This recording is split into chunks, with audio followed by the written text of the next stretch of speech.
Camp Trevor, thank you. Welcome to ESPN College Football Prime Time, presented by Geico.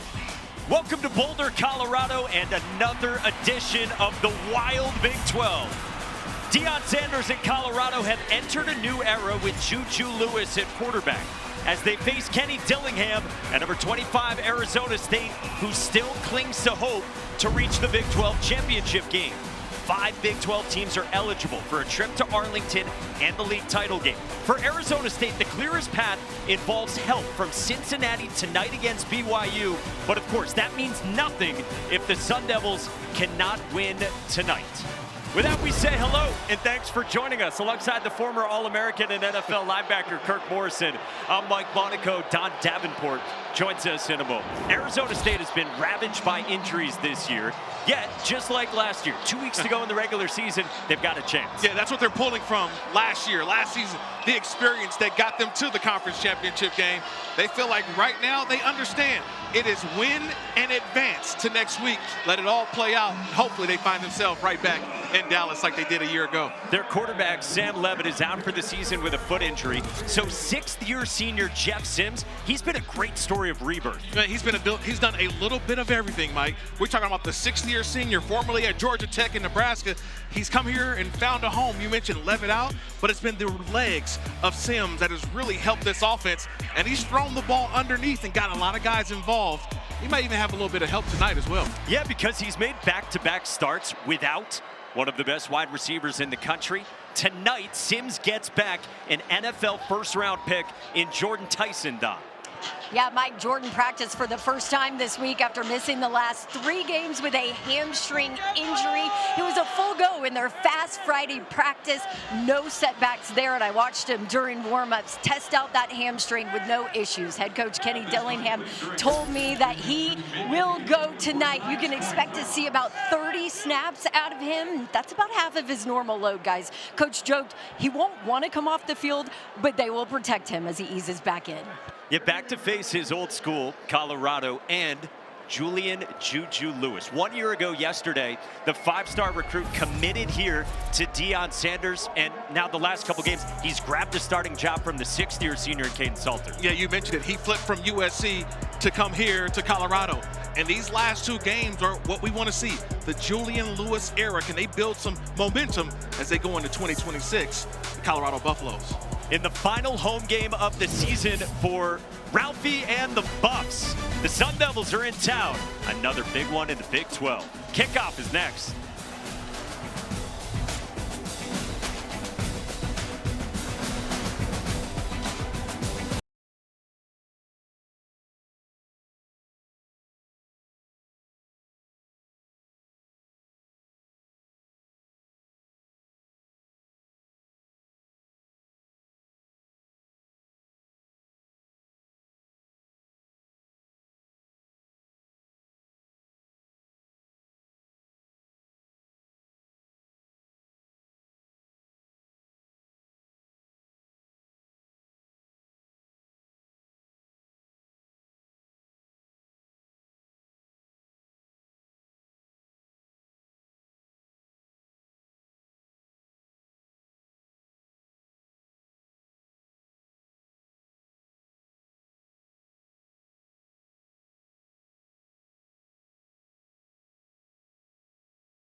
watching the Big 12 on ESPN.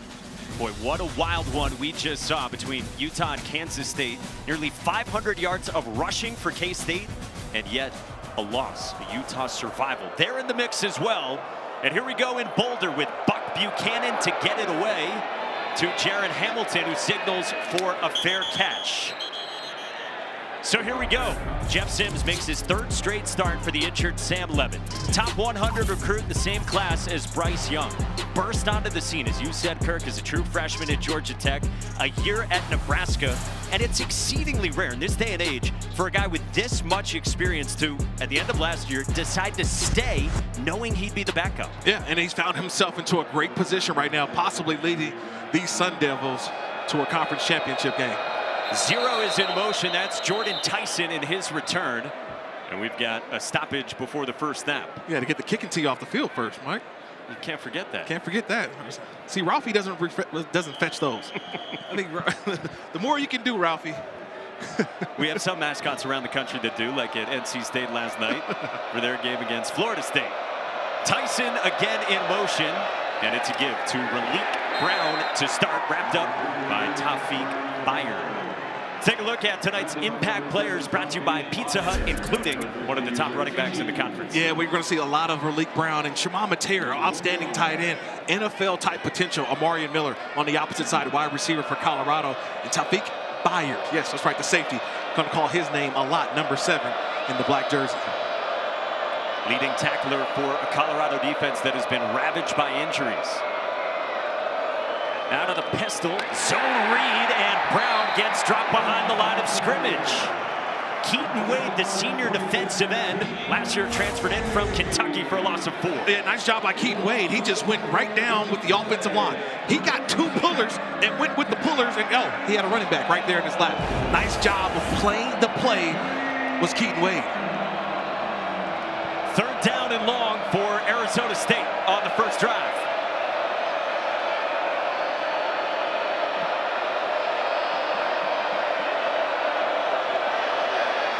Four-man rush, and Sims fires incomplete across the middle.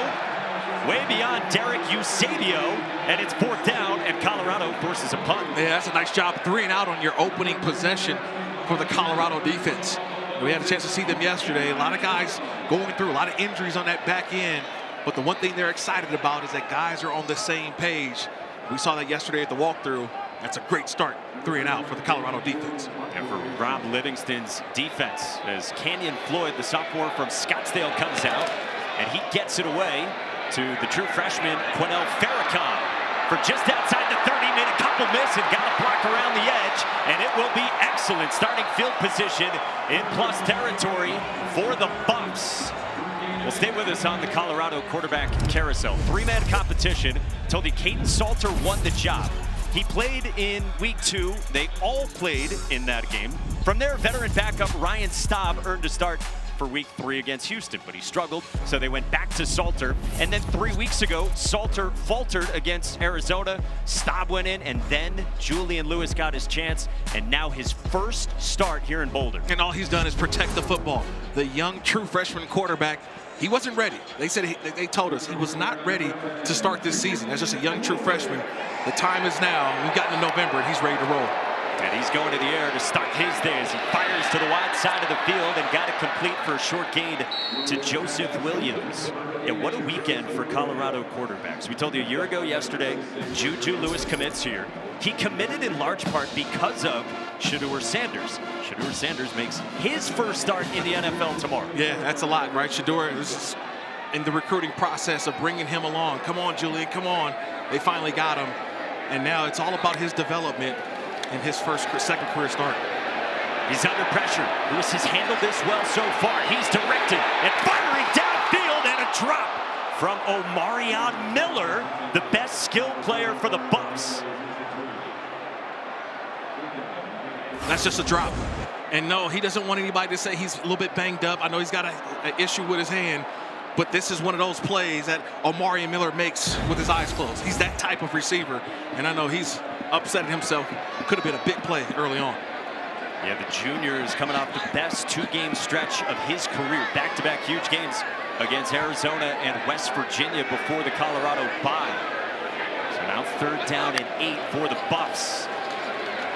Lewis around the edge, and he gets ushered out of bounds right near the line of scrimmage by the top tackler for Arizona State in Keyshawn Elliott, and it brings up 4th down. Yeah, that's a nice job by Elliott. He's one of their best players defensively, and the one thing that you can say is that you'll see it right there with Julian Lewis. He's not necessarily a runner.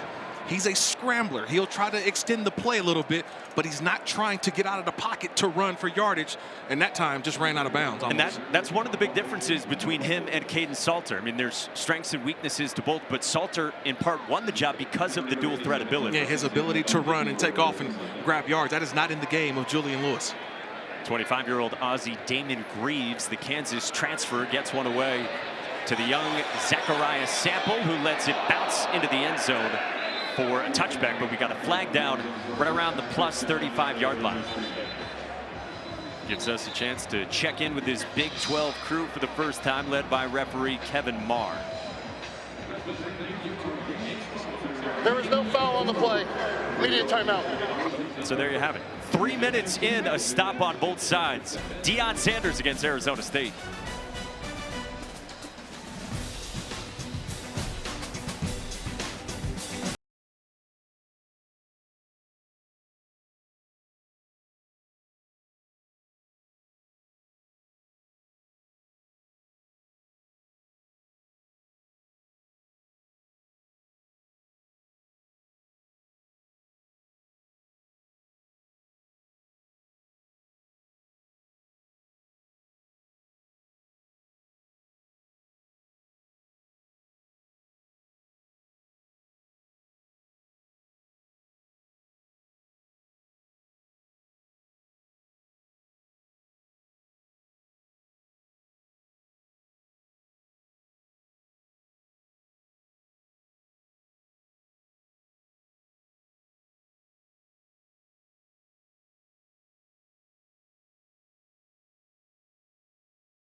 Year 3 for Deion Sanders. They're 3-7 here in Boulder. Year 3 as well for Kenny Dillingham, who told us our back is so far against the wall, we've got to hold ourselves up first. He said, someone might come to rescue us in the Big 12, but you have to win tonight. Yeah, you got to win. You lose, all the talk is gone. You win tonight, and you stay in the conversation for another week. That's the goal for Arizona State. It's 7-3 overall and 5-2 in the club top of the Big 12. Jeff Sims goes spinning away from pressure and then tiptoes out of bounds just past the 20. Kenny Dillingham is barking for a late hit, and the flag does come out along the sideline.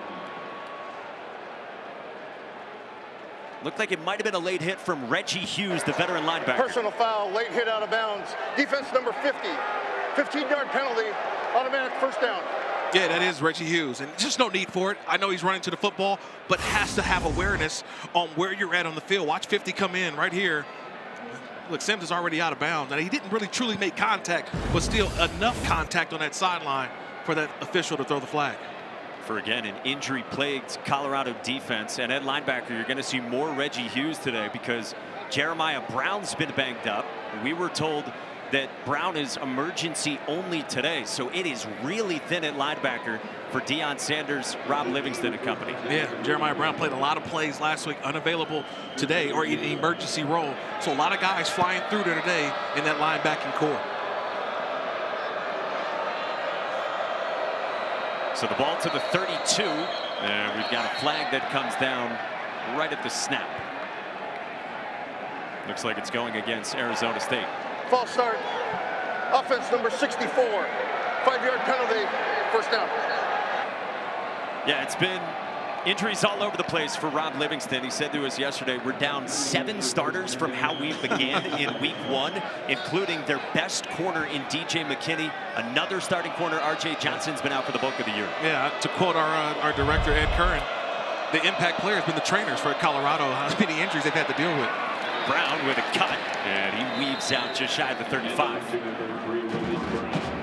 Yeah, the safety spot's been hit hard as well. Carter Stoutmeyer, Ben Finisett, the former walk-on, they're both unavailable today as well. But it changes how Robert Livingston, the defensive coordinator, how he can call a football game, because you don't know who's available to you week to week. So sometimes you have this big, elaborate game plan, and a lot of times they get shrunk all the way down just to things that get you lined up. On second down, Sims takes his check down across the middle to his trusty tight end, the former Buff for a few months, Shimon Mateer. Sean Myers in on the stop after 3, and it's third down. Yeah, Mateer has really come along over the last couple weeks. He's a big play threat. I think he's got NFL type of ability, but he's the check down guy. He's the sort of the safety blanket. But here you get to third down, and now Jordan Tyson comes on the field, number 0, lined up at the top of the screen. He's matched up opposite Tion Parks. Tyson was on pace for 105 receptions in a 13-game season before the injury. Let's see if they go to him here. He's over at the top, man-to-man. Pressure comes. Sims has the one-on-one for Tyson down the sideline, and welcome back, Jordan Tyson against his former school. A big gainer into plus territory. Yeah, this is what I expected. Right there on John Slaughter. You get one-on-one on the outside. The first third down, they didn't go to him. I thought he had a mismatch. This time, Sims throws it out there, and you see Jordan Tyson, an outstanding job, not only contorting his body, grabbing that football, but if I get one-on-one with one of the best receivers in the country, I'm taking that matchup all day long. How about that for Jordan Tyson? Don told us maybe about 30 snaps for a guy who typically does not come off the field.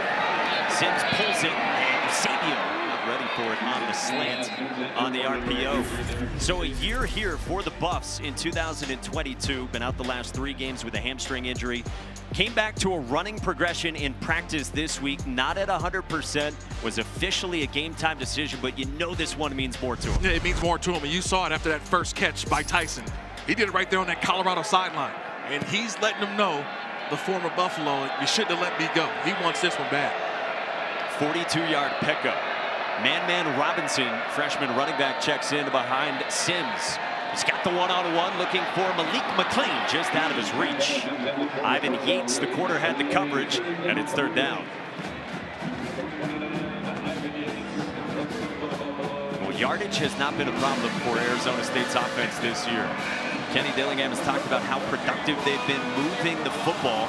But when they get to the red zone, just outside of it here, finishing drives has been the key. Yeah, you read my mind. That's the first thing I was saying. As they get closer into that red zone, when this field is constricted, how are they able to find ways to create space, to create matchups? A lot of times they do it with the tight end, but Eusebio, 83, has been the guy who's came alive in the last couple weeks. The tight end, Mateer, is lined up for protection. Sims under heat, and it's incomplete.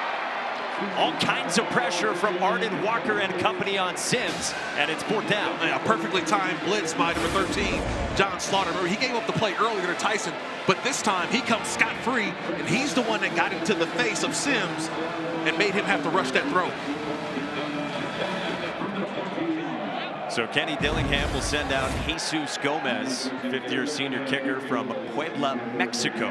Transfer from Eastern Michigan for a try from 39. Tyler Wigglesworth has taken over the last few weeks as the long snapper. Kenyon Floyd, the punter, is the holder. And Jesus Gomez's kick is good, and Arizona State strikes first. Jordan Tyson with the big gainer, and the Sun Devils, 25th in the country, are on the board.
And college football primetime is presented by Geico. It feels good to Geico. Ralphie got us thinking about the best real-life mascots in the country. Of course, we're on Ralphie 7 now, new this season. Nicknamed Brandy, took a liking to the song by Looking Glass from 1972. We'll see a couple of those mascots next week on ABC in Rivalry Week. The Egg Bowl, we're all wondering what Lane Kiffin's going to do. Then 3:30 Eastern, Georgia Tech, who, by the way, right now is getting thumped. And we end the day with A&M and Texas at 7:30. Is this as big as, like, remember LeBron's decision? Like Kiffin's announcement. All right, I can't wait for that, right? Is it as big as that, you think? Maybe not that big, but it college is football, enormous. Yeah, it's enormous for college football. Especially with all the openings this year. Correct. And him being the #1 clear-cut candidate. Kiffin's announcement. It's coming on Saturday, 1 week from today. Jesus Gomez boots one away for a touchback to Quentin Gibson. So we get another look at Colorado and Juju Lewis, who, again, it's his second start. The first one 2 weeks ago against West Virginia. Maybe not the best first quarter, but from there, Deion Sanders said to us yesterday, Juju really settled in. Yeah, he settled in because he finally just kind of took a breath and took what was there. He throws an unbelievable ball, meaning that everything that he throws, it seems to be a catchable football that allows wide receivers, running backs, catch and run elements. It's not a catch, get to the ground. It's catch and get some yards after it. He's got two running backs beside him. And Dallin Hayden and Draylon Miller, the converted wide receiver, who gets the carry here and bounces off the left side for a few yards. Run out of bounds by the corner, Keith Abney. I think you're going to see more of that, these two back sets. Not only does it help them in pass protection, but I think that's something I want to see Colorado do today. Establish a running game.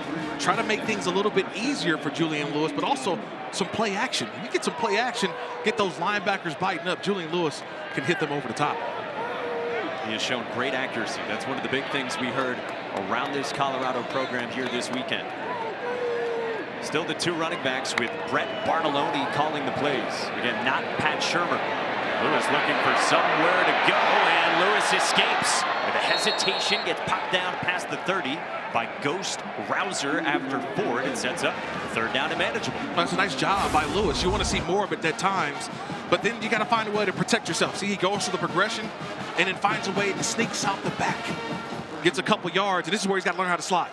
Okay, you love the effort, but this is where you got to protect yourself, learn how to slide. It doesn't need to be taking that kind of hit. No, that's punishment. You don't want that on the starting quarterback. 3rd down and 3.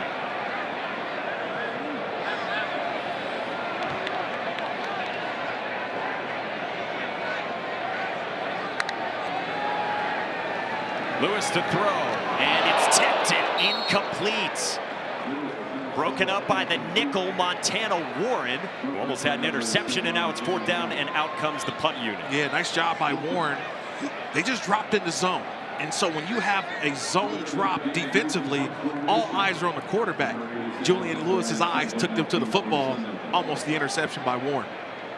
Biggest role of the career for Montana Warren. Brian Ward said they're really excited about his future. Brian Ward's defense forces another punt from Damon Greaves. Gets it away cleanly to the 21, and Sample is swung down immediately by Isaiah Harge, a two-way talent. Midway through the first quarter with 2 weeks to go in the regular season, the Sun Devils get it back after this.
the Taco Bell Lip Moss student section, and only one student section can claim the title of Lip Moss Student Section of the Year. Who will take home the trophy this year? It's not even Thanksgiving, and we got Santa? Yeah, well, it depends on your household, Mike. Okay. A lot of people have already brought out the Christmas decorations. Mariah Carey playing here at Folsom Field. So, yeah, it's already Christmas season, Mike. At the foot of the Flatirons. Beautiful scene always here in Boulder. Arizona State gets it back at a shifty cut from Raleek Brown away from Taufik Bayard off the right side for 2. This offense led by Jeff Sims. We asked Kenny Dillingham, were you surprised that Jeff Sims stayed to be a backup after last year? He said, yeah, he was.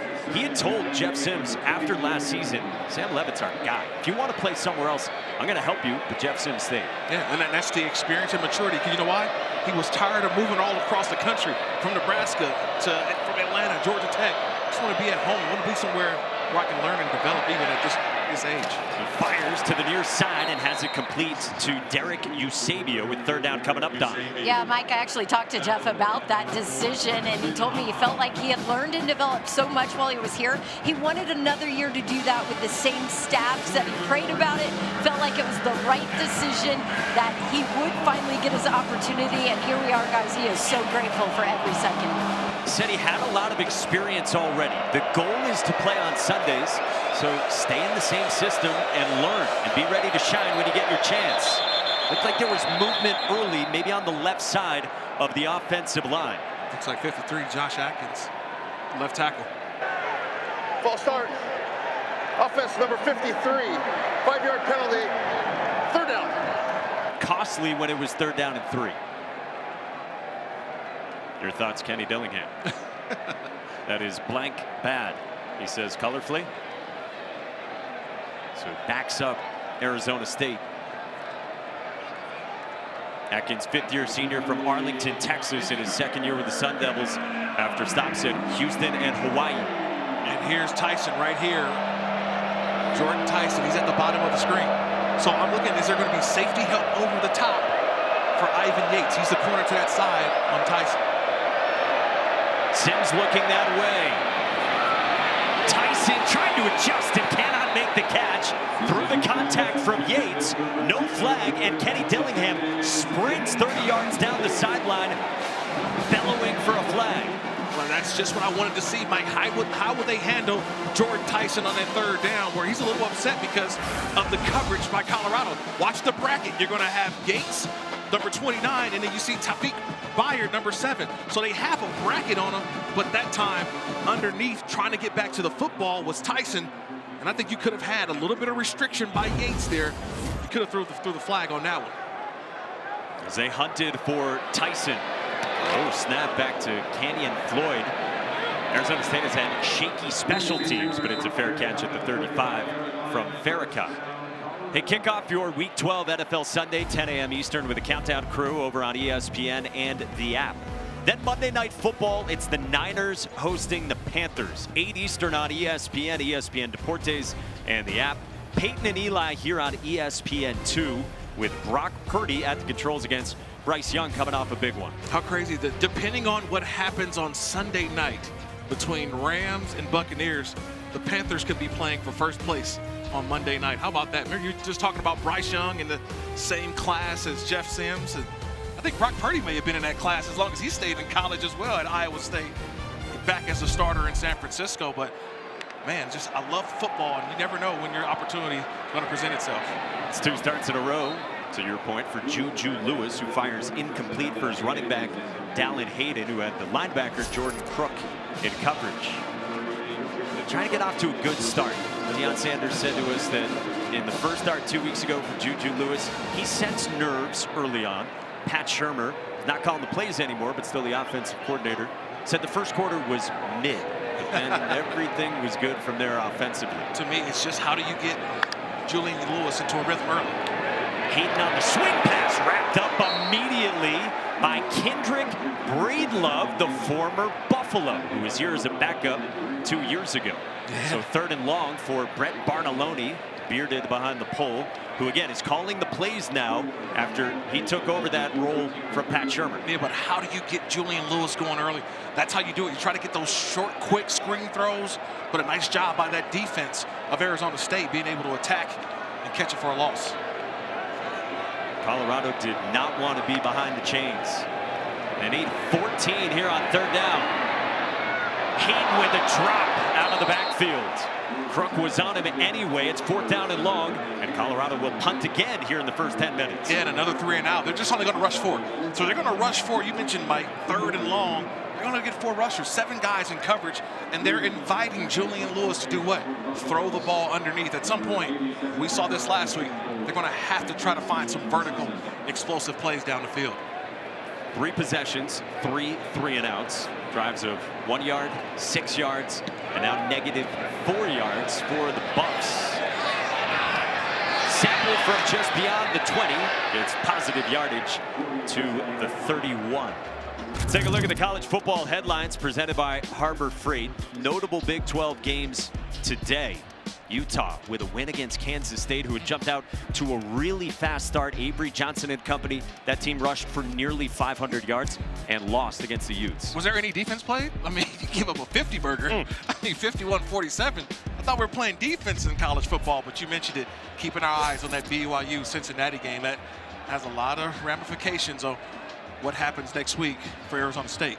Yeah, Don's going to dig into what the paths are for Arizona State to get to Arlington. But the clearest path absolutely involves Cincinnati getting a win against BYU here today for Kenny Dillingham and his bunch. Jeff Sims back to work, and this is Man Robinson.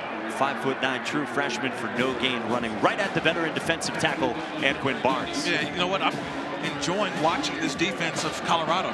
So far, they've been able to stop the run early on and force Jeff Sims to have to throw the ball deep down the field. I mean, for a defense with all the injuries that we talked about all week long, been watching like, how are they going to get a defense together to go against this offense?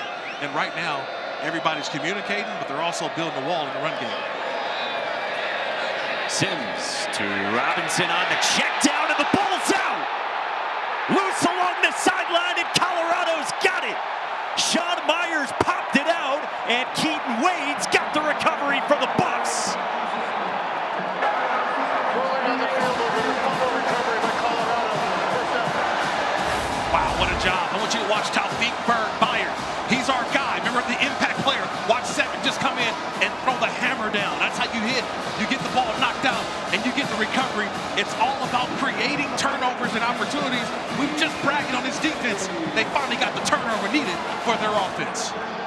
It's exactly what Rob Livingston, the defensive coordinator, said to us yesterday. We have to turn the ball over against Arizona State. They talk all the time about second man in. Go for the strip. Go for the peanut punch. And as Myers got in there first, then Byard, the leading tackler on this team, forces it out. And remember, Byard's playing with a club on. So he's really out there playing almost one-handed, Mike. And he goes out there and creates the big opportunity for his offense, creating a turnover. I wonder if replay is looking at this to ensure that Keaton Wade was inbounds on the recovery as well. Ball popped out, went behind Man Robinson after it was forced out by Byard. And then just ensuring that Keaton Wade, I think, is what they want to know. Was he inbounds along the sideline to make the recovery? Look, my first look at it, Mike, I think he gained possession of the football before body part was out of bounds. I think that he got to the football, maintained possession, and then body part goes out. So let's watch this whole sequence. Balls on the ground, balls on the ground. Watch 27 come in. See how he recovers the football right there. I think he's got possession. Right there, there's possession. Right toward the end of that. Now, when does the body part go out of bounds, or do we have a look that tells me? So he's inbounds there. He's inbounds. See, the knee's inbounds as well.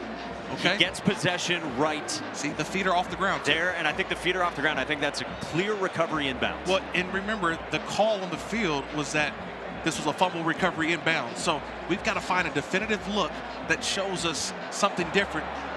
Because right now, it looks to me, I don't see that angle that, yeah, I'm going to agree that this is going to be a recovery inbounds.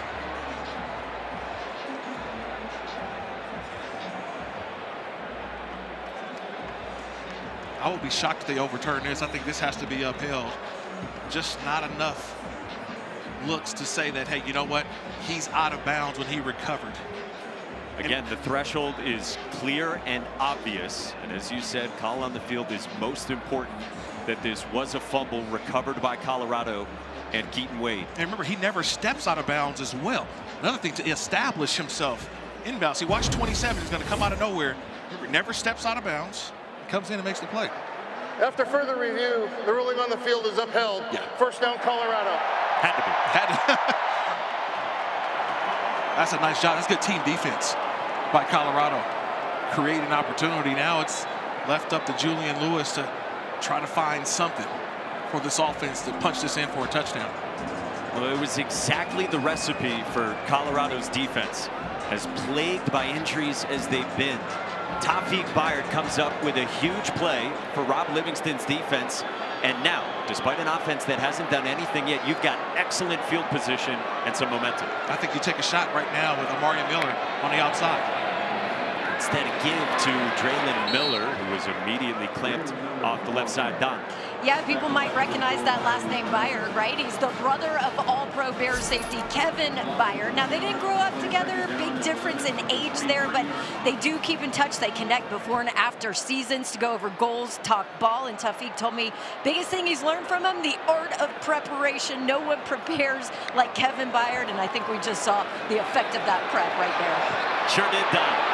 Juju Lewis takes his medicine on second down and long to Draylon Miller, ushered out by Keith Abney, and third down coming up for Colorado. Boy, sudden change.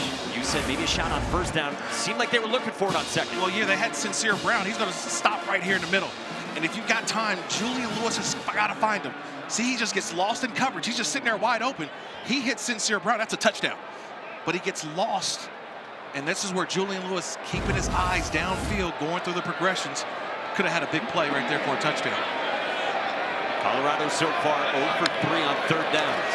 Sun Devils back off, bring 4 across the middle on the check down. Draylon Miller churning the legs, very close to the sticks, near the 12. Yeah, Keyshawn Elliott wrapped him up, and it's fourth down. They're holding fourth down, but I don't send the field goal unit out. This is 4 down territory. You got to cash the turnover in. And so where do they find the short yardage here as they line up for what looks to be a tush push? Lewis gets under center. He gets a shove from Draylon Miller. On a second effort, he reaches out. And did he get there? Very close for Juju Lewis on the fourth down sneak. My first glance at it, I don't think he got it. I think he's denied the line to gain. That's a turnover on downs. Still waiting on a signal as the officials congregate. I mean, they lined up, they hurried up, and a nice job by Arizona State. They plugged all the gaps. There was nowhere for Juju Lewis to go. And it was a second effort that you thought he may come through, but nice job by Keyshawn Elliott, 44, the linebacker. He did an outstanding job of making sure there was no penetration. And at long last, they make the signal. It is a stop and a turnover on downs. Yeah, see 44, he was right over the center, and he got the initial hit on Lewis. And then now the cavalry comes in, and everybody pushed him back. No penetration by that offensive line, no push. And they stop him on fourth down. That is big time, and Colorado comes up empty after the fumble. Malik Brown goes straight ahead, and Malik Brown takes it to right around the 15-yard line. 3-yard pickup. But I'm okay with the decision, though, by Coach Sanders. I'm okay with that. You know, you got some momentum, you made the play, got the turnover defensively. I think you kind of rushed that fourth down play. Maybe take a little bit of time, maybe even call timeout, but get your best play called. They kind of rush. Arizona State was all over. I know you don't love shotgun run plays in short yardage. They went with the sneak there, and yeah, maybe just a little too quick. On second down and 7, pressure picked up. Sims into coverage, incomplete. Preston Hodge, the fifth-year senior nickel, a leader in the secondary, had the sticky coverage on Eusebio. No, he's Iron Man. Last week played 83 plays. He's going to be out there. You can't. Number 4 in black is going to be on the field at all times. A terrific job of not only putting the left arm behind, but watch the right arm. See how the right arm gets it, knocks the play. That's called great coverage and great technique by Preston Hodge. Jordan Tyson is in the slot, bottom of your screen on this 3rd down and 7 for the Sun Devils. And a flag flies in.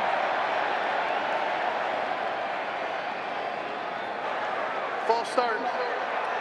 Offense number 59. 5-yard penalty. Still 3rd down.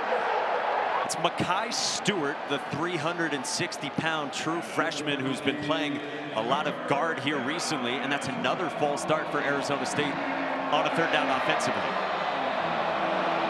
So now they need a dozen backed up to their own 11. Now they move Tyson all the way to the top there, at wide receiver. Conservative from Marcus Arroyo with Raleek Brown, and he gets tripped up, but a flag comes in at the end of the play, right near the line of scrimmage. Keaton Wade and the backup corner Makari Vickers, and on the stop. Yeah, they may get a hold here on Arizona State. They're going to decline that. Looked, I think it was between the center and the guard. Holding. Offense number 58. That penalty is declined. Brings up 4th down. So, I mean, we talked about all the 3 and outs for Colorado's offense. The defense has forced some of their own here against Arizona State. Yeah, this has just been outstanding job by this defense. Rob Livingston, he was excited to get this bunch out there on the field. They feel like they had an extra period yesterday at walkthrough because they just felt like so many guys going through practice and who's available, who's not. And you can't start the game any better if you're Colorado defensively. Kenny Dillingham trying to get his offense in gear. Canyon Floyd on the move, gets away, a deep one to Quennell Farrakhan at the 29. Farrakhan swung down at the 42. Let's check in with Kevin Connors and Trevor Matich in the studio.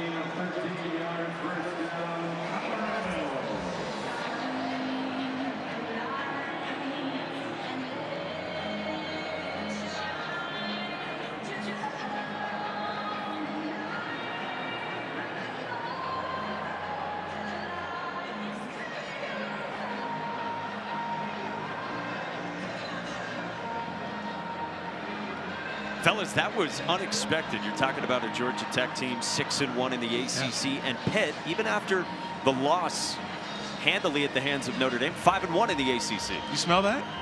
You smell that? A little upset? No, a little Heisman moment right here. Haynes King being down 28, bringing his team back from 28 down.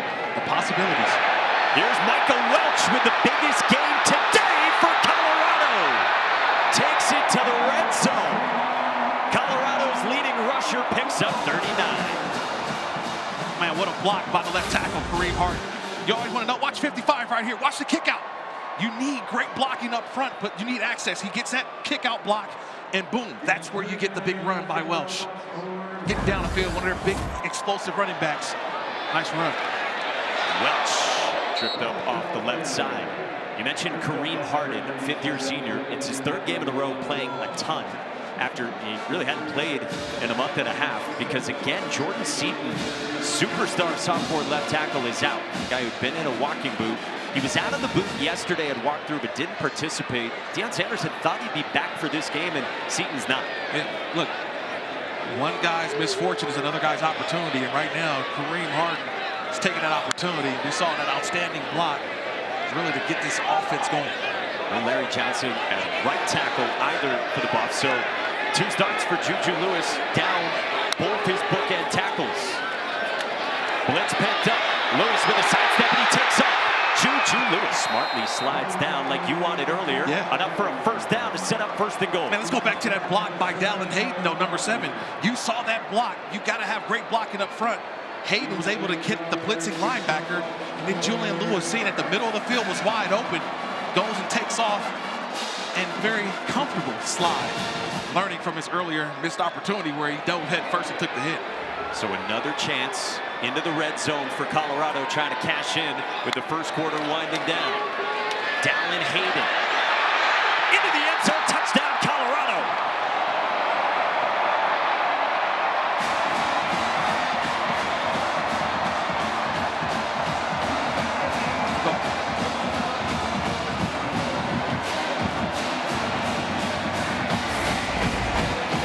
I want you to watch the center right here, Zarian McGill. That's what you want to do. You you need your center to get out. So you get the snap, and you get out, and you just block. You go right behind. Nice job by Hayden following his center right up the field and right into the end zone for the touchdown.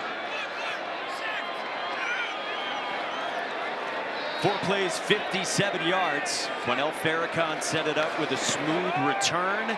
And Colorado grabs the lead in the waning seconds of the first. For 20 years, Allstate has celebrated every field goal and extra point made at participating universities by donating to the university's athletic scholarship fund, supporting all student athletes. Thank you to Allstate. Look, this is a Colorado team 3-7 overall, 1-6 in the Big 12, tied for the second worst mark in conference, only ahead of 0-7 Oklahoma State. And yet, they've come out, all the injuries that we've documented, and they brought it here in the first quarter. I mean, you think back to week 1 against Georgia Tech. They took Georgia Tech down to the wire. They were actually up early in that game before Georgia Tech came back to win it. A close game against BYU way back at the end of September. So this football team has had some good football in the upset you were here for against Iowa State. So they've played some good football. It's just been inconsistent at times. And that's what Coach Prime, or Coach Sanders, I should say, has told us about what? Preaching consistency week in and week out. Deion Sanders has said we're underachieving this year, but they've been sharp here in the first. To Kevin in the studio.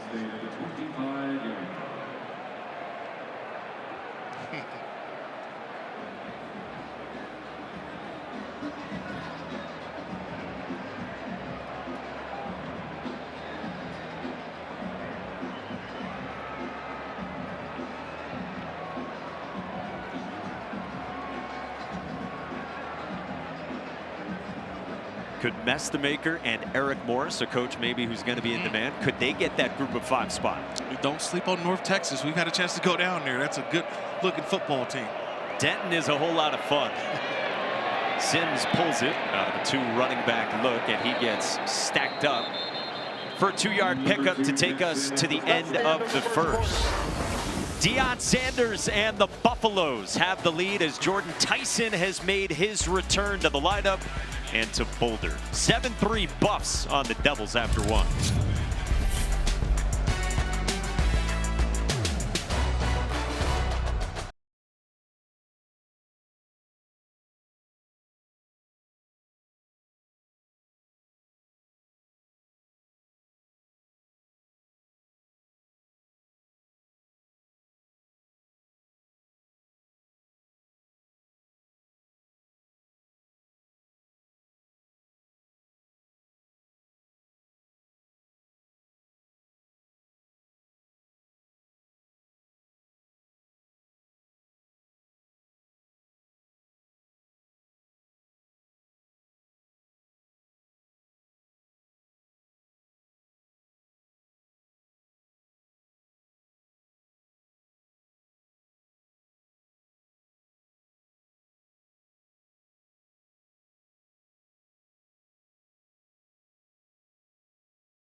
We start the second quarter here in Boulder with Coach Prime. Coach, defense forced a turnover, offense found the end zone and took the lead. What'd you like the most about that quarter? Well, the defenses, they come to play. They came to play. That great week of practice by both sides of the ball, and they came to play. Special teams, we're going to do what we do. We're normally consistent on that, but we got to start moving the ball offensively. We got the running game start kicking up, so you may see a little bit more of that. Thank you, Coach. Thank you. God bless.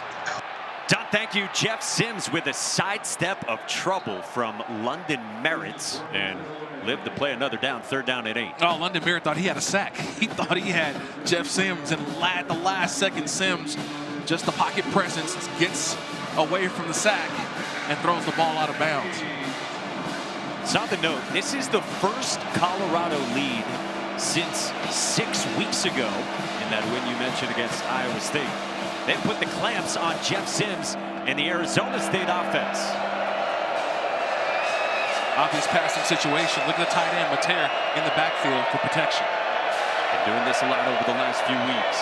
4-man rush, and Sims rips one, and it's complete to McClain. In the plus territory, the 5th-year senior Malik McClain for 25. That's a nice job by McClain. He got right in front of Yates. 3rd and long. You're playing over the top if you're Yates, but you want to be a little bit closer. Little stickies down here. Watch this whole scenario right here. And once McClain got Yates to turn his hips, he knew he had the inside, the in cut on the route, and a great throw from Sims for the 1st down. Kenny Dillingham told us McClain, one of the guys who had stepped up in the 3 games without Jordan Tyson, had 11 of his 17 catches coming in those 3 games. Malik Brown's explosive, trying to get the edge, and he gets swung down by Taufik Bayard. Keaton Wade stretched it out. Bayard cleaned it up, and it's a loss of 3. Yeah, Bayard's all over the place. You got Yates as well, the corner. He's the one that had the edge, and then you see the Calvary, those linebackers coming through, making a play. But this is a 2nd and long. It's all about stopping the run, and they preached it all week long. You're seeing the benefits of Colorado stopping the run, forcing Jeff Sims now to have to line up and empty, trying to create some offense for Arizona State. Already the 4th tackle for loss for Colorado's defense. Sims with time, a quick hitter, and he's got it to Shimon Mateer. Taufik Bayard right there on the scene after a half dozen. Would love to think now, is this 4-down territory for Arizona State? They've crossed the 50-yard line, but they're trying to find some momentum. Is this 2-down territory, 4-down territory, I should say, 2 downs to get the 1st? And so Marcus Arroyo, offensive coordinator, is he's going to be able to dial up a couple plays if they're come up short here on 3rd. And I think that's what Coach Dillingham is probably telling him in the headset. 3rd down and 7 with Jordan Tyson slot right. Buff show pressure. They bring it. Sims off his back foot, not on the same page with Malik McClain. Rob Livingston heats it up, and it's 4th down indeed. Yeah, nice job by Tion Parks. He's on top, and he had his eyes on that football the entire time, had his eyes on the quarterback, Sims. And they bring out the punting unit. I think if they got a little bit of yardage on that one, maybe a little check down, they probably would go for it on 4th. But the incompletion, they're going to punt the football. Our analytics model says if it's 4 yards to go or fewer, then the decision would be go. If you get something there, I think you're right, it probably would have been 4-down territory. Thought they may have ran the football, but something underneath that probably could have got them an opportunity on 4th. Here's a fake.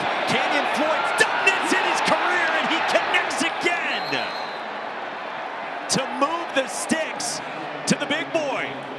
Blazin Lono Wong, the defensive tackle. But Mike, I want to look at this play because I want to make sure, is he on the line of scrimmage? Because you got to make sure that everyone reported eligible. So I'm looking at 97, but just look at this. You have him on the line of scrimmage, that makes him ineligible. So are they saying that he was off? Because if he's off, then he's eligible. And I think that's what confused the Colorado defense. And how about that for Canyon Floyd? Last year, he had 2 completions as a freshman punter. He's got one there, and boy, was that needed for Arizona State. Well, I guess they did go for it on 4th down. We were clamoring for it. But I do want to just take another look. Was he the eligible receiver as the end man on the line of scrimmage? Remember, that's an ineligible number, 97, so having the report so you know that he's the eligible player, I think that threw off guard the Colorado defense. Arizona State got away with it. And how about the adjustment and the hands from the redshirt junior defensive tackle? He's playing the biggest role of his career defensively. Second run for Raleek Brown. We got wrapped up, lost one of his mouth guards in the process. Don't worry, he has a couple. Anquan Barnes in on the stop, and it's third down. It's a big third down right here for Colorado. Defensively, they've got to try to stop the bleeding a little bit, but I like this drive so far for Arizona State. They're running the football. It's not about them throwing in the air. They're trying to establish their run game and get something going. Third down and 1. Sims took the handoff and gave it to Kanye Udo, who got stacked up short, and now it's fourth down. And Quinn Barnes, man, he is having himself a game. Watch 92 in black. He's been getting off the football all game long. He's right in the middle of the screen. Watch him right there. Watch him come through right. Nice job of making the play on Udo. 92's been having himself a game so far. And then Taufik Bayard, who had been in on the front end of that play, is down for Colorado. Again, he's been playing dinged up. Guy who had started the year with a back injury as well coming out of camp, and is the leading tackler for the Buffs. A big fourth down looms on the other side for Arizona State when we come back to Boulder.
Welcome back to ESPN College Football Primetime, presented by Geico. Maybe the best player on Colorado's defense, Taufik Bayard, heads to the locker room, and this is fourth down and 2, and Kenny Dillingham will go for it. Jeff Sims on the roll, fires for Tyson, incomplete. Tyson had a step on Isaiah Harge, but it's a turnover on downs for the Sun Devils. Yeah, they were trying to run a pick play for the tight end. Harpole, so he was the underneath, but that was taken away by Colorado, and then they tried to go deep down the field to Tyson, and he was well covered by 2 defenders. So a nice job defensively by Colorado. I want you to watch both things. So watch Harpole, the tight end. See, there's a pick route, but he's covered well by Yates, and then they just try to throw it to the back of the end zone, and he's double covered Tyson, and so they gambled. They didn't get it. But you're okay with that choice to go for it there? I think both teams are just trying to find some offense, trying to create anything. They feel like right now a touchdown feels so bigger, much bigger in this game than kicking a field goal.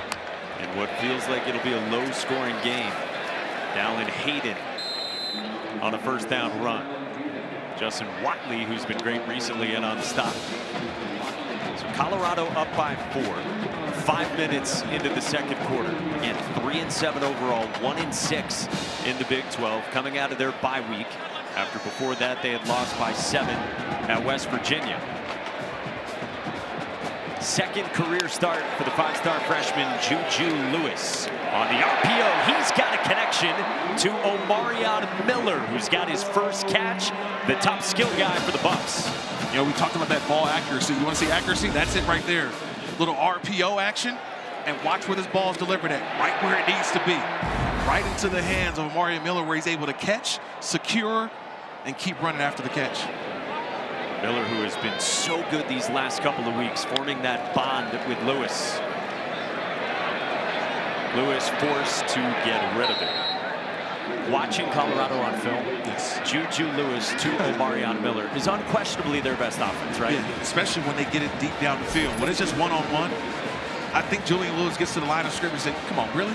You're going to go one-on-one with Omarion Miller? I love that matchup for my guy. And that's what Omarion Miller has shown so far this season, the ability to make the big play for this offense. I mean, Julian told us yesterday, his connection with Miller, he said it's unstoppable right now.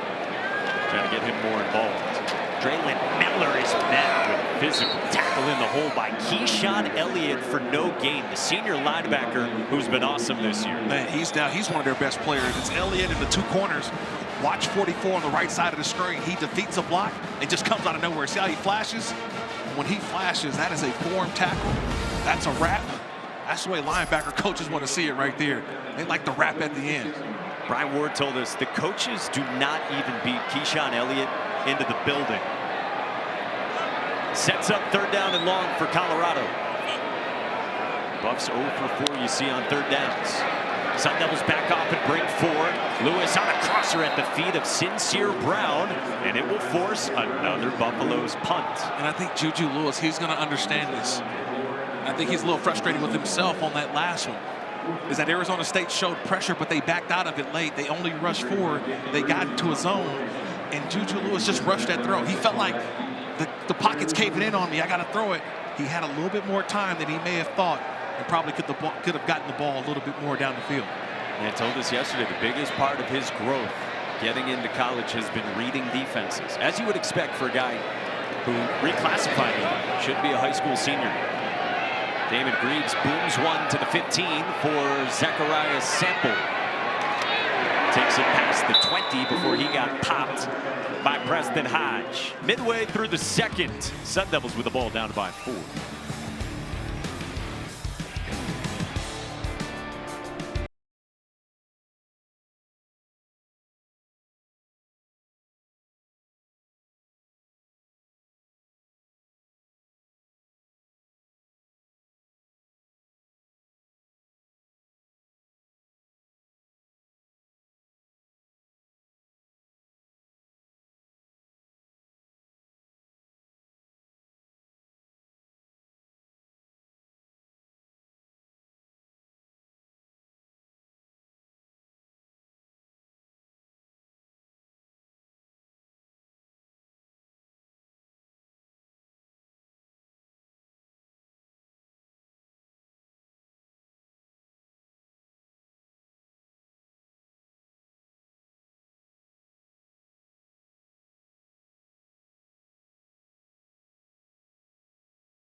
Look at him go!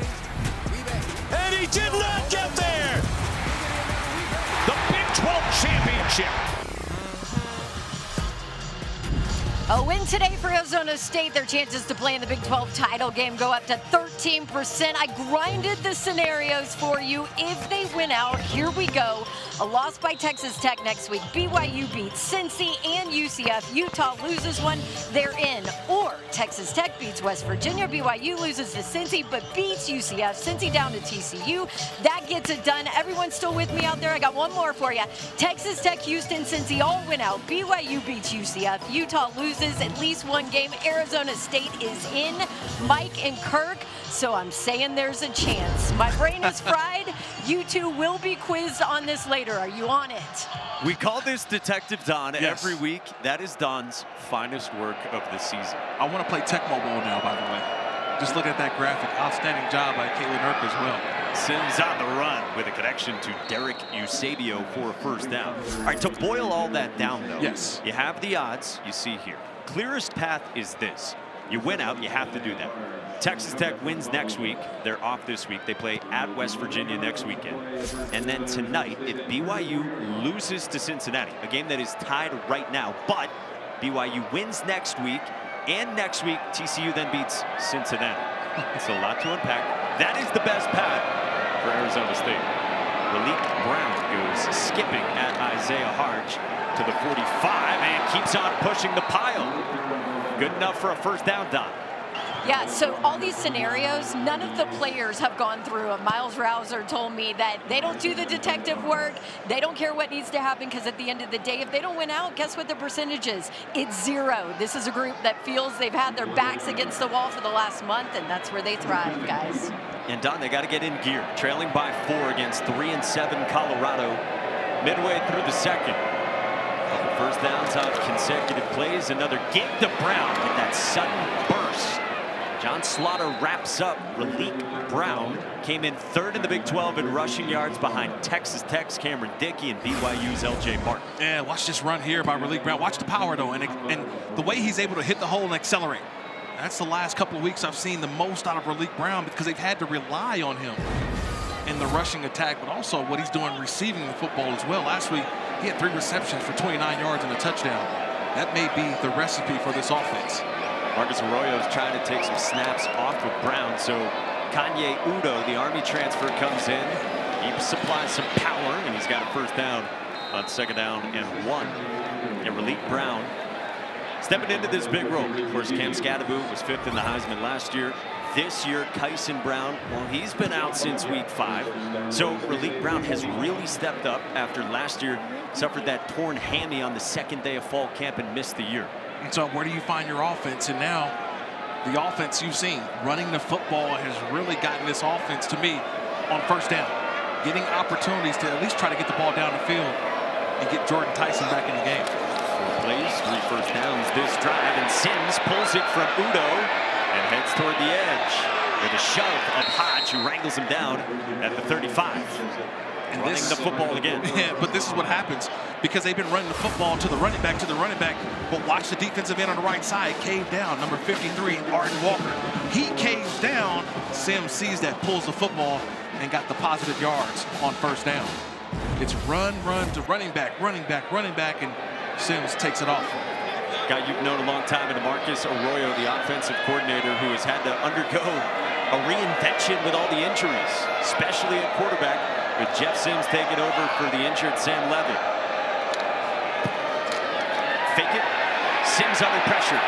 Gets away from Keaton Wade and throws on the run to the sideline, and that is complete to Jalen Moss. Yeah, but the thing is, they tried to set up a screen, and the screen didn't happen, so you're gonna get ineligible player downfield, which would be the left tackle, Josh Atkins.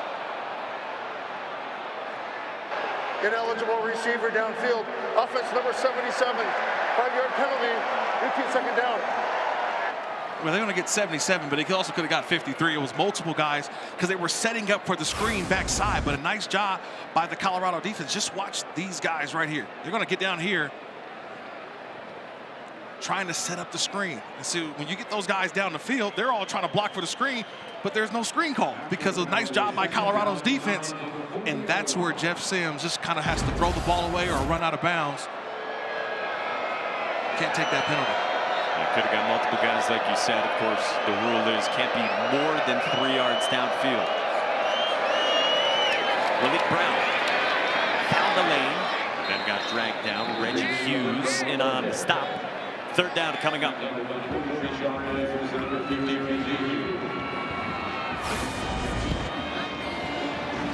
Watch the defensive end on the left side again. That's the game right now. It's Sims versus Arden Walker, number 53. Will Arden Walker, 53, cave down on the run to the running back, or will he stay home and be patient on Sims if he keeps it? So that's where the game within the game right now. 3rd down and 6. Jordan Tyson is not on the field for the Sun Devils. Colorado shows pressure. It's a screen. It's Eusebio. He slipped 1 and that gets wrapped up. And he is 2 yards short. Preston Hodge and Keaton Wade in on the stop. And another decision here for Kenny Dillingham. I think it's an easy one. We're going to go for it on 4th down. You just feel that's the way that this game is going, Mike. It's a nice job of tackling here. You mentioned Hodge coming out of his safety spot.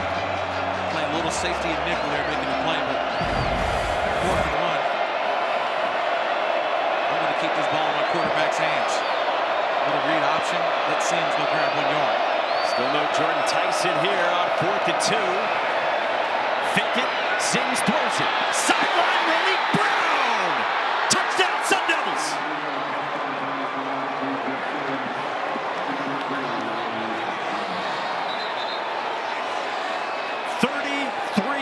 Yard strike on 4th down. I want you to watch this here. So here's Malik Brown. He's right here. Remember, Sean Myers, a linebacker, he's got him in coverage. But Myers has to get all the way out of the traffic, and here's the route by Malik Brown. Just gets right behind Myers. See that traffic? Myers has to go over the traffic, and he's late in the down to go get Brown. A perfectly thrown football from Sims, and then a little bit of a high-stepping Dion primetime style by Brown in the end zone. Best drive of the day for Arizona State spans 77 yards.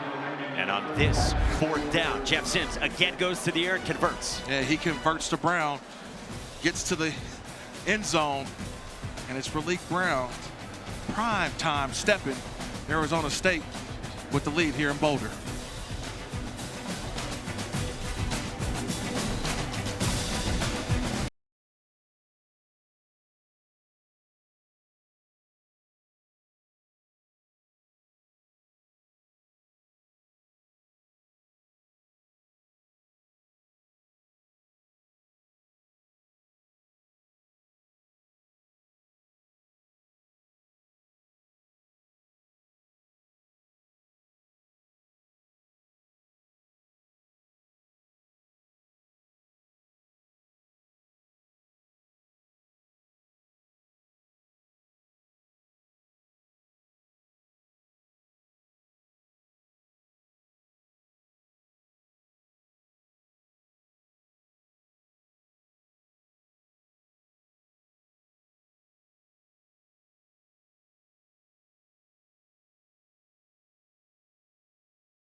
The next stop on the F1 schedule is the 3rd annual Las Vegas Grand Prix tonight, under the lights, on the strip, all lit up. 11 Eastern on ESPN. Pre-race coverage begins at 10 Eastern over on ESPN, also on Deportes and the app. All the stars are out. They sure are. It's a place you know very well. Absolutely. Wish I could be there a little later. Jesus Gomez ready to get it away to Quentin Gibson. Top 200 recruit and true freshman. This one curls for a touchback.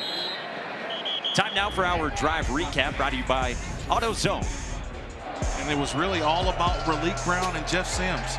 Sims able to convert early on. He gets Eusebio with a nice throw on the outside, but it was really all about Raleek Brown and the runs. A couple of explosive runs that kind of really thought the offense got going, but on this 4th down, finding Raleek Brown along that sideline with Myers on the coverage, and they finally broke one into the end zone. Kenny Dillingham and Arizona State 2 for 3 on 4th downs. See, 7th time this season with multiple 4th down conversions. That's 2nd most among power conference teams. We've got a flag that drops in pre-snap on the Buffs. Illegal snap. Offense number 58. 5-yard penalty. 1st down. Zarian McGill is the center, 6th-year senior from Mississippi. It's a big spot for Colorado. You still have 3+ minutes until halftime. Full complement of timeouts on both sides. Remember, to begin the 2nd half, Colorado will get the football. Juju Lewis on the slant connects with Joseph Williams. The Tulsa transfer gets a lot of it back. It sets up 2nd down and short. I just love how everything that Julian Lewis throws, it's a yards after catch. Right, the receivers catch the ball in stride and they keep running. That's a lost art, I think, in football. Some quarterbacks just throw to the guy, but he throws to an area that allows him for the run after catch. They roll. Lewis trying to get rid of it. It's incomplete toward his tight end, Zach Atkins. Juju Lewis has matured a ton since he showed up on campus. Deion Sanders said to us yesterday, Juju is a whole different kid. Said he's not trying to mimic anyone. He's not necessarily following anyone. He's come into his own. He's grown tremendously. I mean, he's highly touted. So I think a lot of people came in with the expectation that he will probably win the starting job, but he wasn't ready yet. And so now you get to November in college football. I think he's seen enough. He's practiced enough. And we're seeing it here now. He pulls it on 3rd down and will take off with a fake. And he takes the contact from Boogie Wilson and picks up a 1st down. Got a player down for the Buffs. That is the wide receiver, Joseph Williams, their 2nd leading wideout.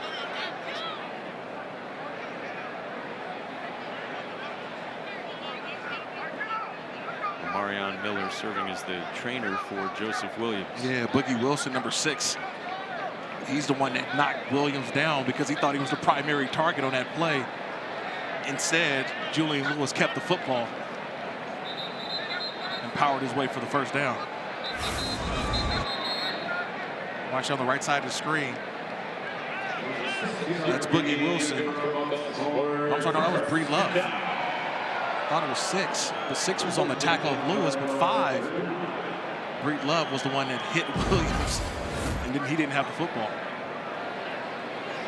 So fresh set of downs for Colorado. Fake it, throw it. Marion Miller can't haul it in with Keith Abney in coverage. He's had an excellent year at corner, matched up with Miller. Yeah, he's the one that had the interception last week versus West Virginia to seal the game for Arizona State. He's been playing outstanding, Mike. Number 1, very confident in his coverage. And right there, he's right there on Miller. A low delivery from Julian Lewis. Lewis steps up, slings sideline. Sincere Brown was wrapped up immediately, but there's a flag down.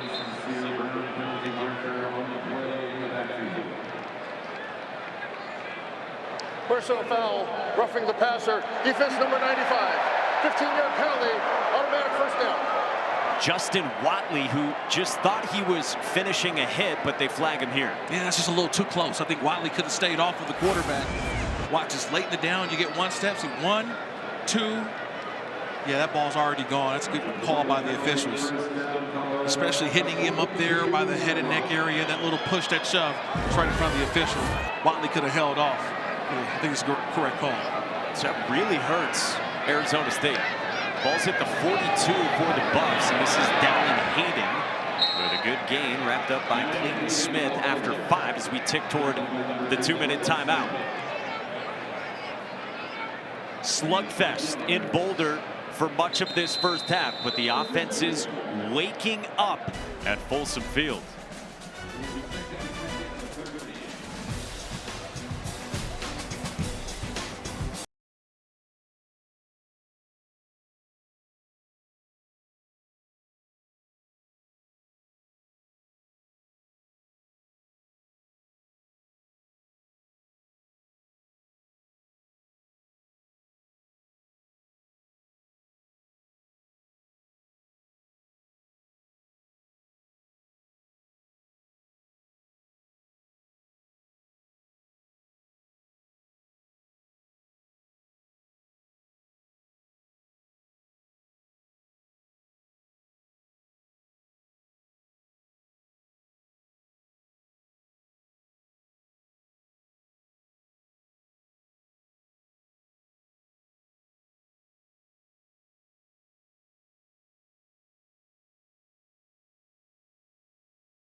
Kev, a little spin cycle there. I like that.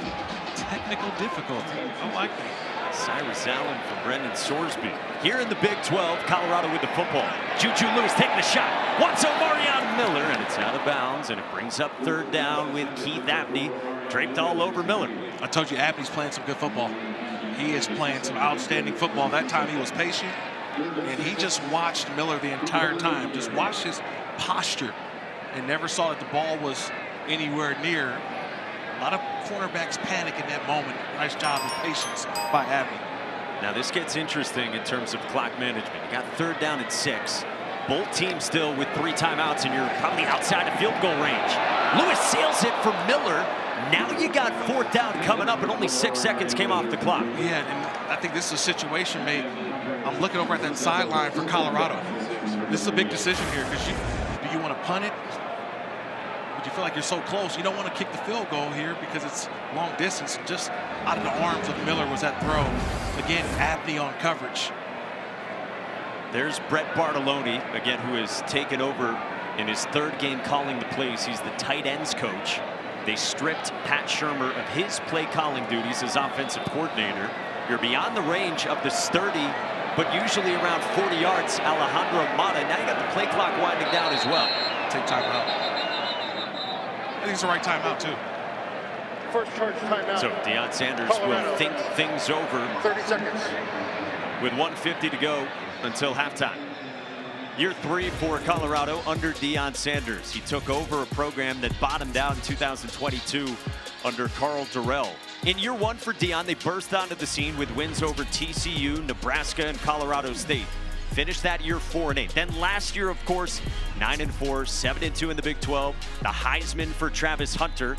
This year, 3-7, but Shedur's gone and Travis Hunter's gone. Yeah, and I don't think people realize the offensive output that those two guys have. It's one thing to have a Heisman Trophy winning player go on to the next level. And you say, well, what happens the following year? Well, we've only seen it. It's only happened one time that the record got better after the Heisman Trophy winner left or won the Heisman Trophy. Travis Hunter did.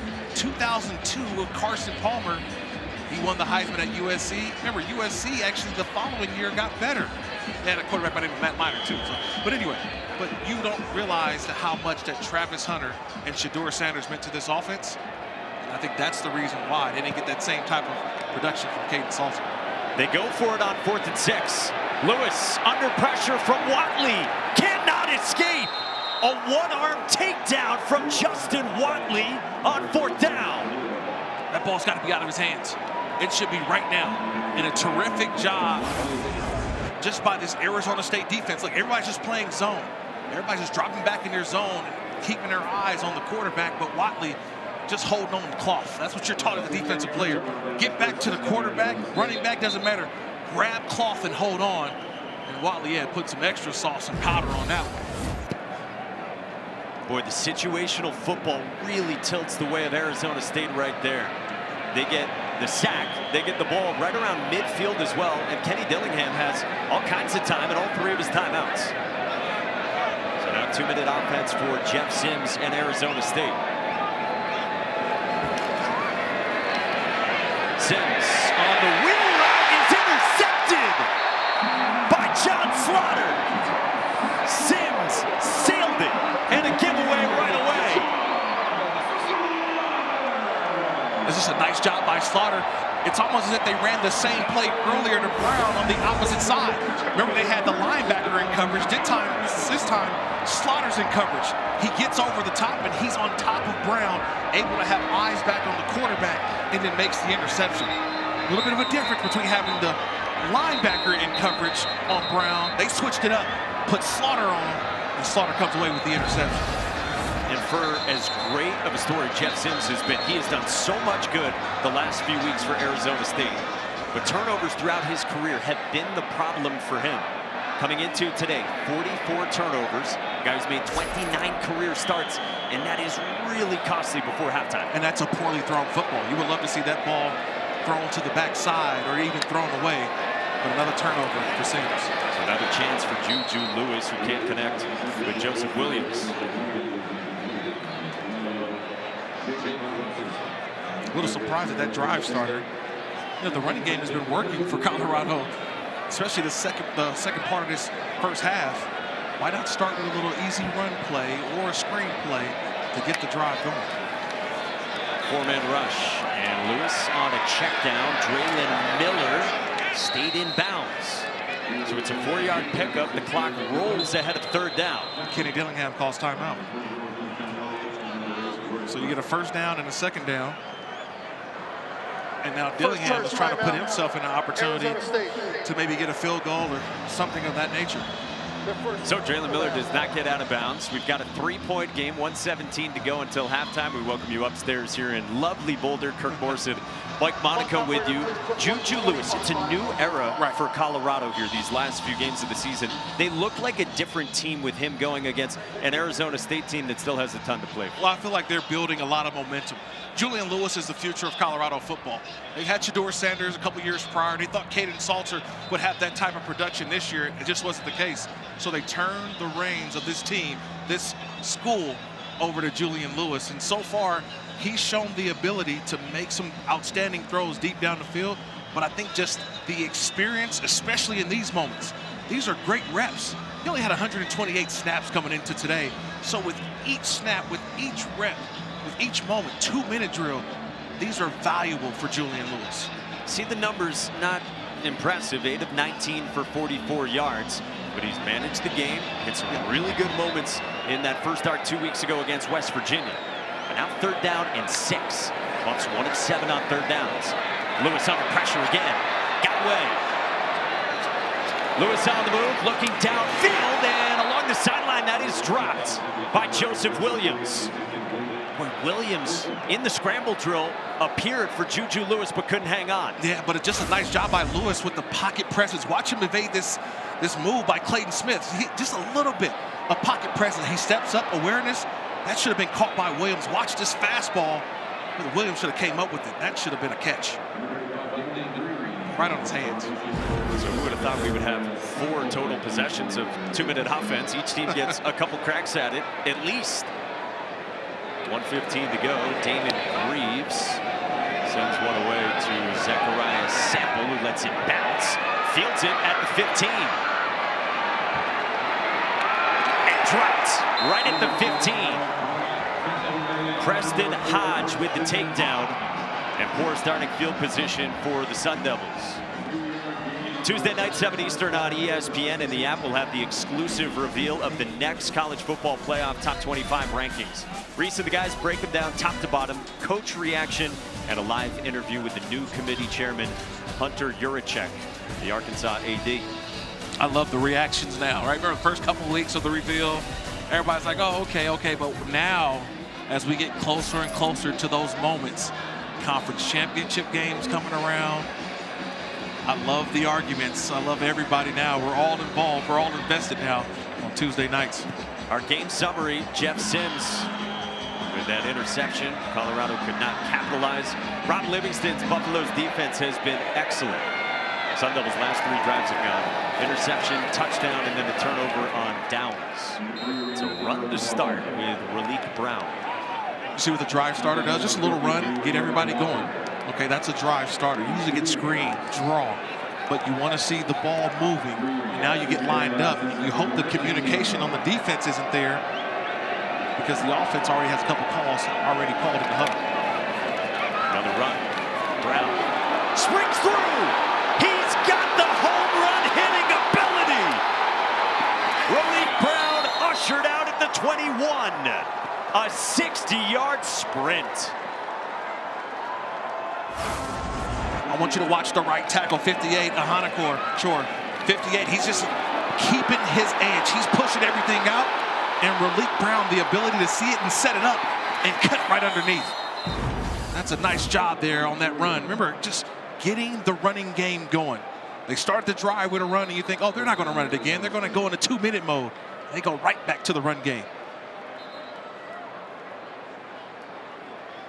Gas pedal for Raleek Brown. But we get a stoppage here with 25 seconds to go until halftime. I think they're working on spotting the football. Gives us a chance to look at this week's college football playoff rankings. Brought to you by Verbo. This is the field right now based on the current rankings. Oh, let's see Miami right there creeping up, and then everybody's keeping their eye on what's going on with Georgia Tech as well. BYU and Utah, right? They're just hanging around. Right now, BYU up 10-7 at halftime at Cincinnati. Ball properly spotted as it should have been at the 21. Jeff Sims looking one-on-one for McClain. Back shoulder incomplete. McClain was out of bounds, matched up with Ivan Yates. Let's see the end of that play. McClain catches the football, but where's that foot's out of bounds? Right over the pylon. Good effort, but needs to put that one a little more in front of the pylon. But a great effort by McClain. And a pretty good ball from Jeff Sims. 20 seconds to work with, still the 2 timeouts. And there's Jordan Tyson up top. Red zone. Sims goes opposite. McClain again. McClain cannot hang on. Yates in coverage. yardage. Third down. That's a nice job by Yates. They try to go at him again, and that time Yates is right there, a patient at the top of the route.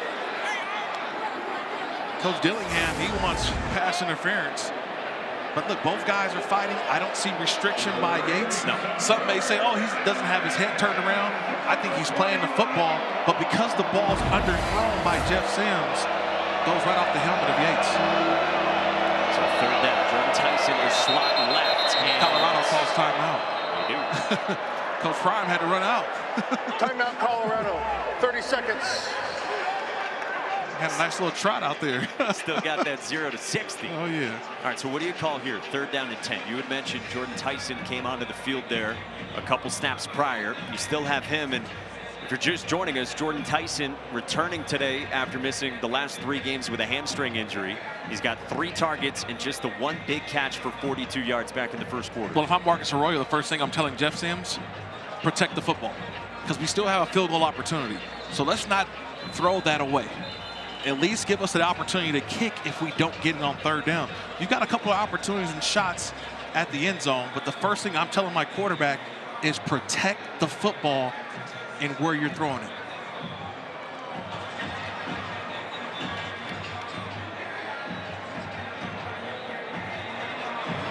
So Jeff Sims leads him out. His 4th start of the season, 3 in a row. Sam Levitt's out for the year with his foot injury.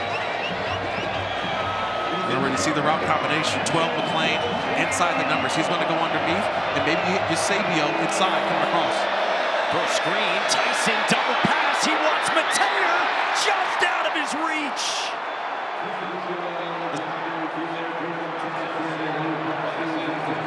Jordan Tyson had Shimon Mateer. He had him. He just had too much sauce on it. Here's the tight end right here. He's going to creep out late. The ball's going to be thrown here. Everything was how they wanted. They got the look that they wanted. The hesitation by Mateer and just too much air on that football by Tyson. He had Mateer for the touchdown. Nice call coming out of the break. Little timeout. They had time to bring it up, but just a misfire. So Jesus Gomez comes out from 39, and he splits the uprights. 13-7 is the Sun Devils lead. Boy, they've had some opportunities when they've been in the red zone or just outside the red zone. You had a couple plays involving Jordan Tyson that could have gone differently.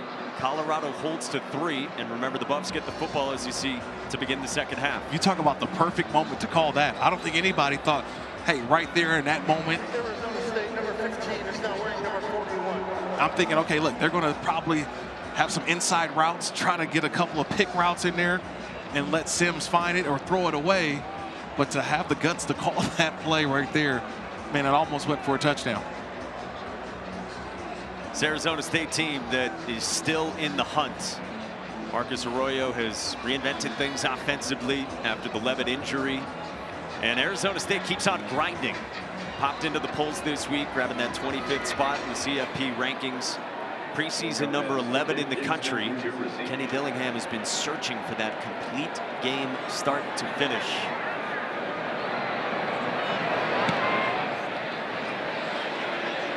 Gomez for Gibson, who will take this one out of his own end zone. Why not in the waning seconds? And Gibson swung down just past the 20 as we hit halftime here in Boulder. Kenny Dillingham's got a 13-7 lead on Deion Sanders and the Buffaloes. Now time for the Twisted Tea halftime report with Trevor Maddich. Here's Kevin Connors.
Welcome back to ESPN College Football Primetime, presented by Geico.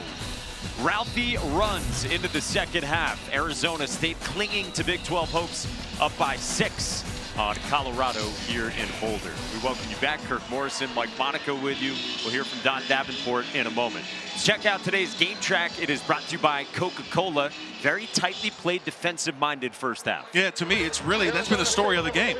How impressed I've been with the Colorado defense. I know they've given up 13 points, but this is a defense that previous couple of weeks, they gave up 53 to Utah, 52 to Arizona, 29 last week. But to me, that's the part here. And the turnovers. They forced 2 turnovers from Arizona State. But can they get their offense going in the second half? That's what I've been impressed with in the first. Yeah, not a lot going for Colorado's offense, led by Juju Lewis.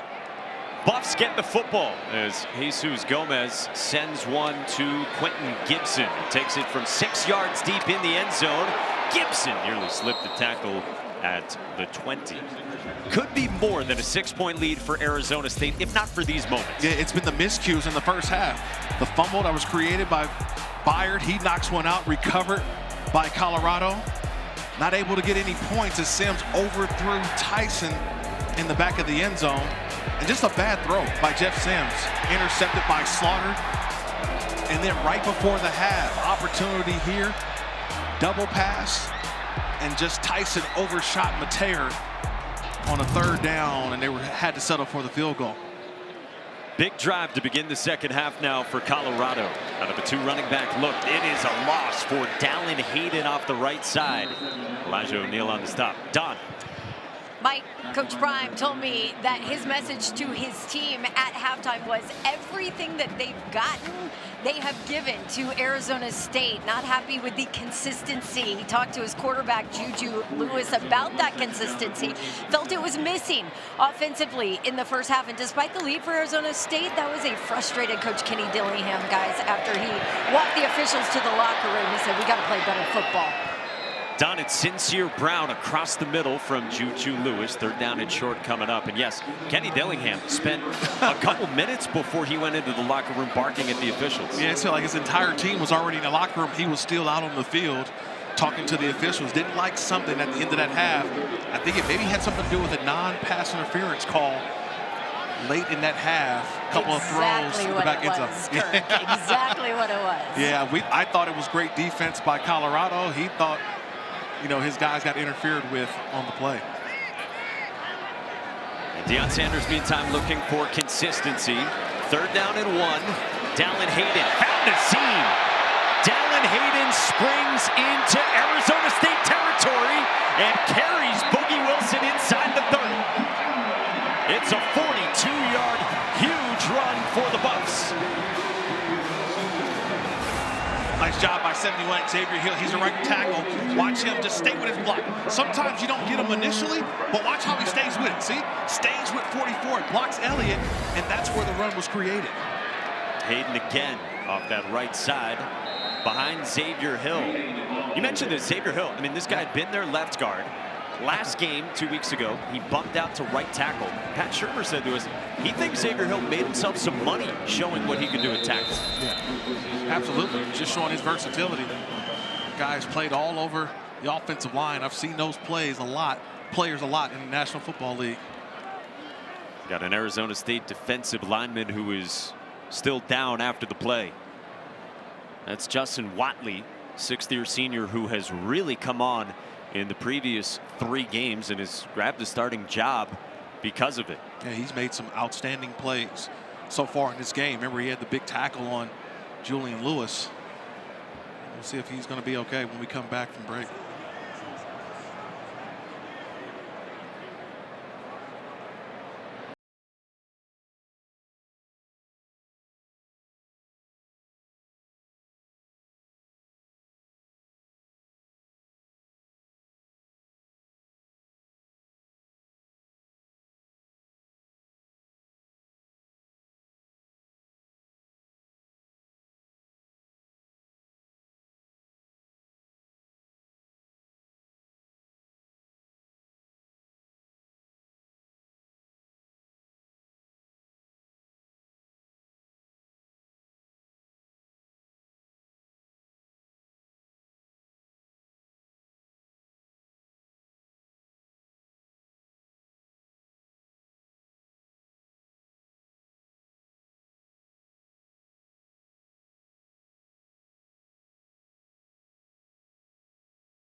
watching the Big 12 on ESPN.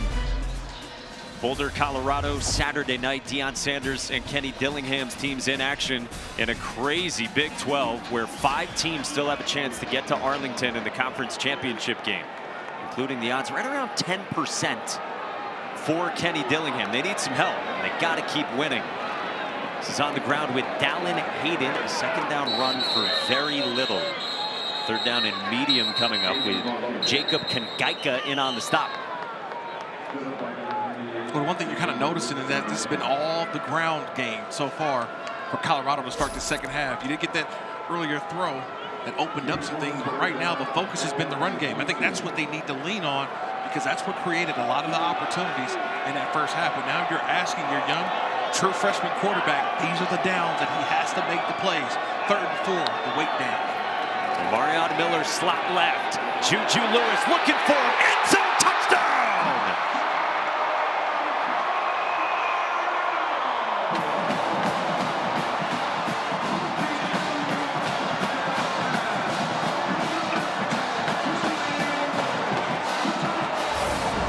Well, Brent Martinelli, he changed things up.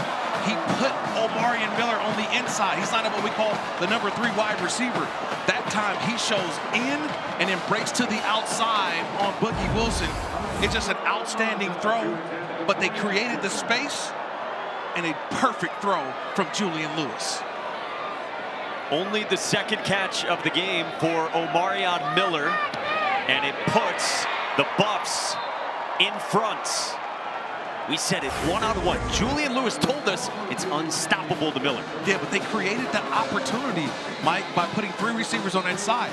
The first 2 receivers on the outside, they ran stop routes. They held the corners up, which allowed Miller to run that corner route. They gave the space, but a perfectly thrown ball by Julian Lewis. 8 receiving touchdowns for Omarion Miller.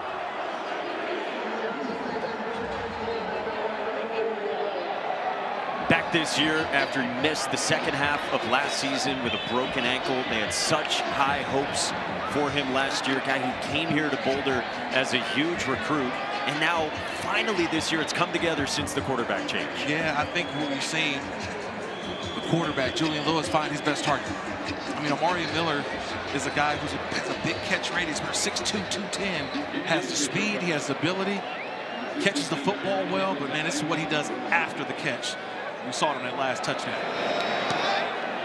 Buck Buchanan has been a touchback machine. Soars one past Jared Hamilton. All right, so let's look around the Big 12.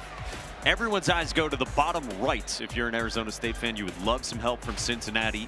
But BYU, without Chase Roberts, who's not returning in the second half, they're up by 10 on the Bearcats. Yeah, and if they play well with the lead, BYU, Bear Bachmeier, LJ Martin at running back. I mean, these guys, they know how to play with a lead because they run the football between their quarterback and their running back. Best of the Big 12. The playoff predictor brought to you by Allstate says that, as far as the odds go, the 5 teams trying to get to the league title game. So Jeff Sims and the Sun Devils trail by 1. Get 5 on the ground with Raleek Brown. What'd you think of Jeff Sims and the Arizona State offense in the first half? Well, we just saw there's too many miscues, right? Opportunity to score points, right? They had touchdowns that were really out there for them that the miscues took them away from it. So now you throw in one of those situations where the running game, I thought Raleek Brown did an outstanding job of making plays. Had over 100 yards in that first half. Do they lean on Raleek Brown, number 3, in this second half? Sure do. Another give, and Brown straight ahead for 3. Of note on the Colorado defense, Taufik Bayard will not return to this game. Again, leading tackler for Deion Sanders is out for the game with a wrist injury. That's a big player right there. He's one of my impact players on the game. So he already created the fumble earlier, created that turnover for the defense. Now one of their best tacklers out for this game. Third down for Arizona State. Jordan Tyson is top left of your screen. Reggie Hughes trying to get Colorado all coordinated here. Sims across the middle. Eusebio has green grass in front of him. Eusebio, touchdown Arizona State.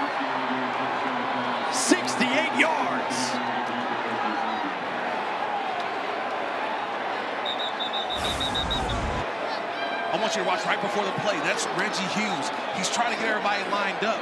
But watch, he vacates the area in which Eusebio gets in. So watch this linebacker. He goes here. Well, watch the route here. If he's staying there, if Reggie Hughes stays there, he's right there to make that tackle on Eusebio. But because he had coverage on the running back Brown, he's jumping around.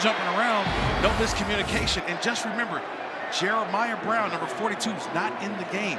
It's only going to play in emergency situations. So one of their best linebackers out, the backup Reggie Hughes, a little confused, and a big play for the touchdown for Arizona State. And now up 5, classic Kenny Dillingham. He will go for 2 to try to make the lead 7.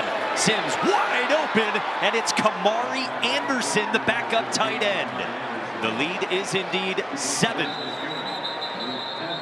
Looked like a flag came in the end zone after the 2-point.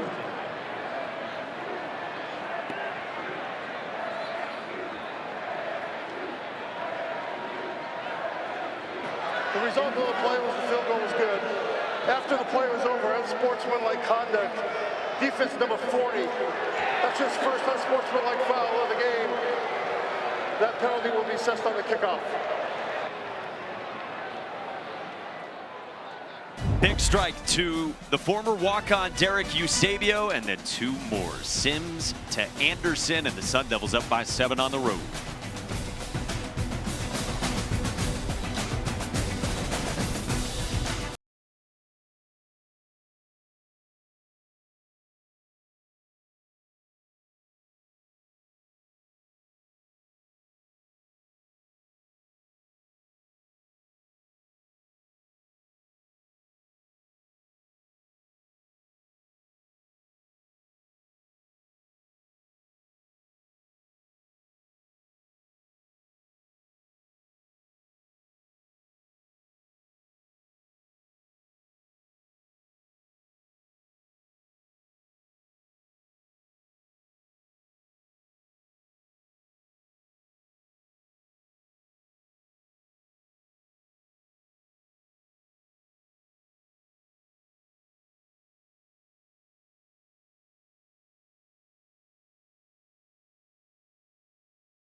Introducing Verts. Swipe for news and highlights. Now available on the ESPN app. Back in Boulder, let's go back to the 2-point conversion. Look, Jordan Tyson's only going to play in a limited amount of plays, okay? But watch the attention that Jordan Tyson gets when he goes in motion. They're always trying to double team him. Where he goes in motion, it seemed like the whole Colorado defense went with Tyson. Nobody went with the tight end, Kamari Anderson. Now, after the 15-yard penalty, ball's at midfield for Karsten Kiefer, lining up for at least what he is showing to be an onside kick. If he comes out for a kickoff, it usually means onside, and he does roll it up the middle, and that is handled by John Slaughter just inside the 25. So 2-point pays off. Tyson serving as the decoy. Arizona State with the immediate answer after the Omarion Miller touchdown. Yeah, just a lot of miscommunication by that Colorado defense. They communicated well in that first half, Mike. Second half, not so much. Trying to have some guys in some new spots. When you have bad communication, big plays happen. And that's where we fall right now in this ball game. For Deion Sanders, a team at 3-7, looking for what would be a second top 25 win at home this year in this new era with Julian Lewis at quarterback. They ran it on that first drive of this half. Run it here as well with Micah Welch, who bounced it and finishes a run on Keith Abney. It's a running game they need to get in gear. It has really dried up after a good start to the season. And of course, at running back, they've been without DeKalen Taylor and Simeon Price, their two best running backs for the last 2 months since they both got hurt in week 4. Yeah, running backs coach Marshall Faulks has just got multiple guys trying to play one spot.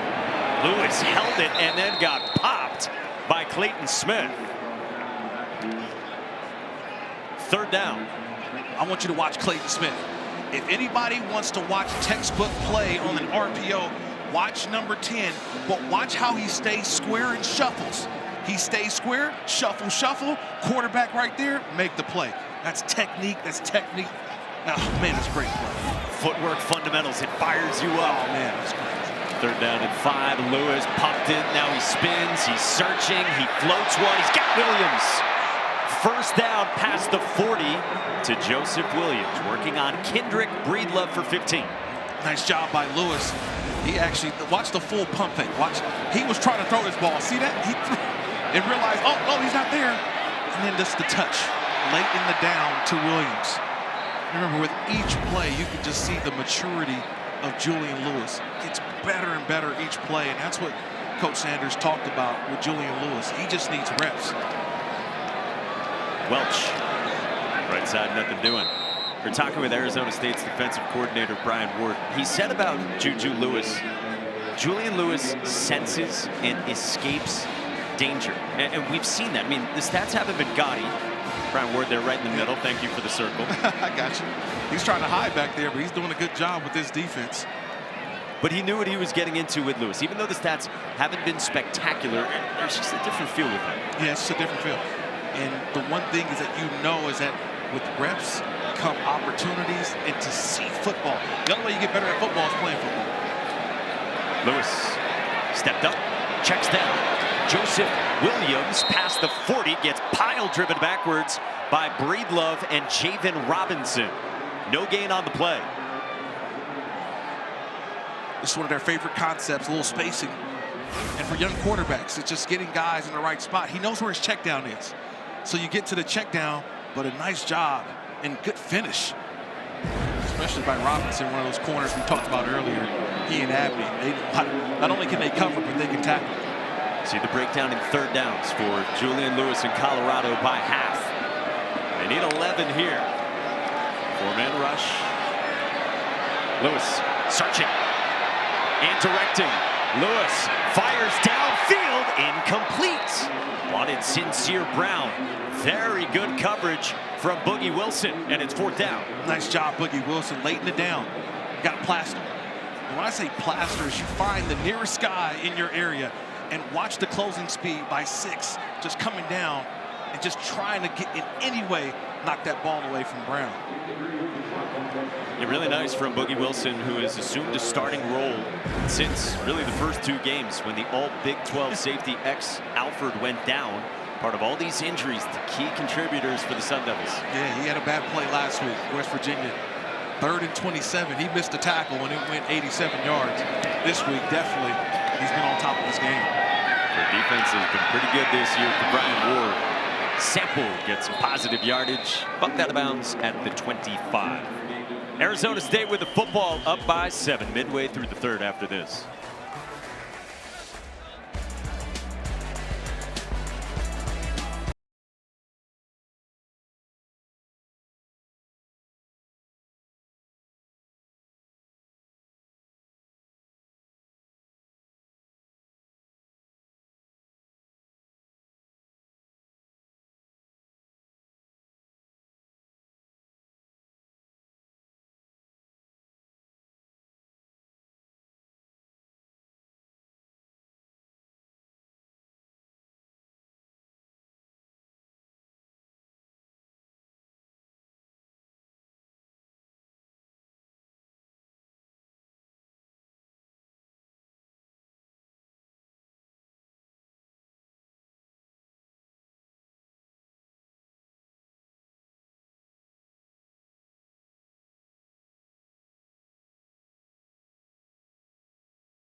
Sam Levitt's out for the season after he had foot surgery, but this week multiple reports came out that Levitt is unlikely to return to Arizona State next year. The report said as he pursues offers from other programs to potentially enter the portal. Levitt's father told The Athletic that Sam has not decided to transfer. We asked Kenny Dillingham what his conversations were like this week with Sam Levitt. He said to us, nothing about it. He said it's not like we weren't talking. It's been the status quo, and we continue to have conversations. Jeff Sims throws it away to Sean Myers. It's another Arizona State turnover. Wow. Mike, I don't know what he was trying to do. He's running with the football, but laying it down. Watch, he tries to throw the ball.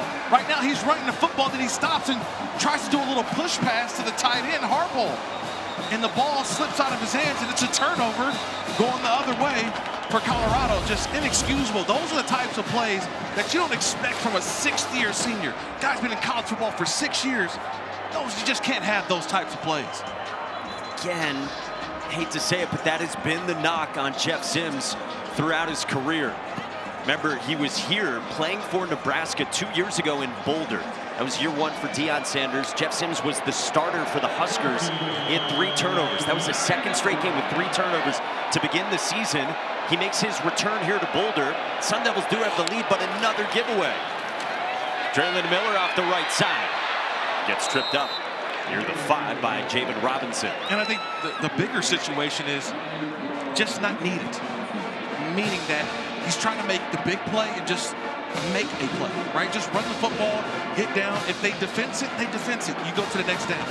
But try to make something that was just not there. Now you put your team, or you put your defense back out there in sudden change. Second down and goal. Another give. Miller wiggles inside the 5 to about the 2.5. Third down coming up.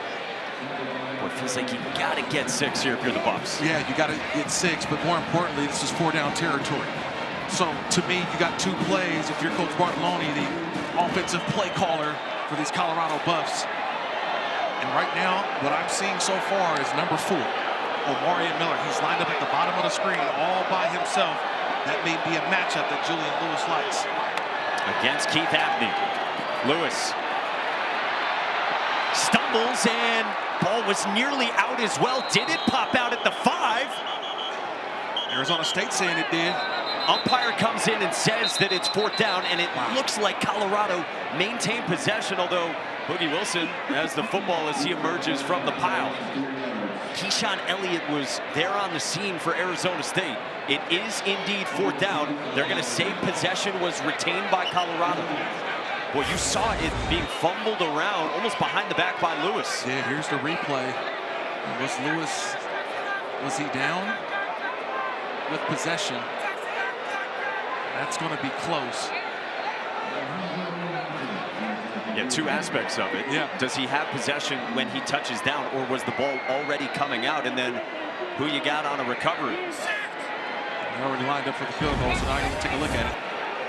Alejandro Mata on senior day as a flag fly before his try. Looked like a delay of game. Delay of game, kicking team, 5-yard penalty, 4th down. Remember, it's been 3 giveaways for Arizona State. They are among the best in the country in fewest points from the opponent when they give the football away. And again, Kenny Dillingham's team playing with fire. Colorado, unless they make this field goal, they don't have any points off those 3 turnovers. And that's kind of been the story of the game. It's the gifts that Arizona State have really, they've given them. And they haven't been able to capitalize on those gifts. So Mata backs up. You see how steady he's been. It's his 4th year kicking for Deion Sanders, going back to his freshman season at Jackson State. Deion Sanders told us yesterday that Mata has meant everything to him. Said he's like another son. Off the right hash from 28, Alejandro Mata is pure. Couldn't turn it into 6. They do get 3. They make it a 4-point game with 5.5 to go in the 3rd. Just going back to that turnover by Jeff Sims. Like they only give up 3, but it should have been 0. I mean, Jeff Sims just trying to do a little bit too much. I mean, look, they had a great job. Myers is there for the tackle, and you immediately just see the reaction by Sims. Oh, he made a mistake on something that just was not needed. Again, he has been such a great redemption story so far this year. Had a start earlier this year when Sam Levitt was trying to fight through things, and now 3 in a row for Sims. And he has authored some wins for this Arizona State team. Doesn't come back to bite him too much, just the field goal, and you're still up by 4. Yeah, and I think the defense needs a lot of credit for Arizona State. They've been able to kind of been in some bad situations and been able to hold their own for some field goals.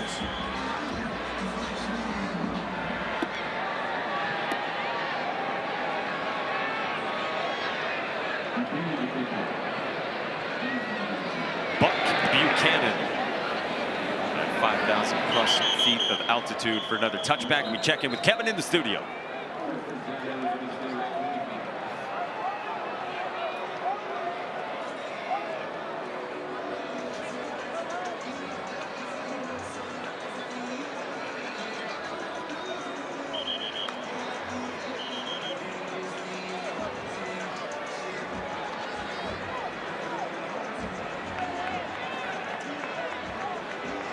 It is unreal, the drama that the ACC and the Big 12 have supplied with all their chaos this year. Remember, people were against conference realignment.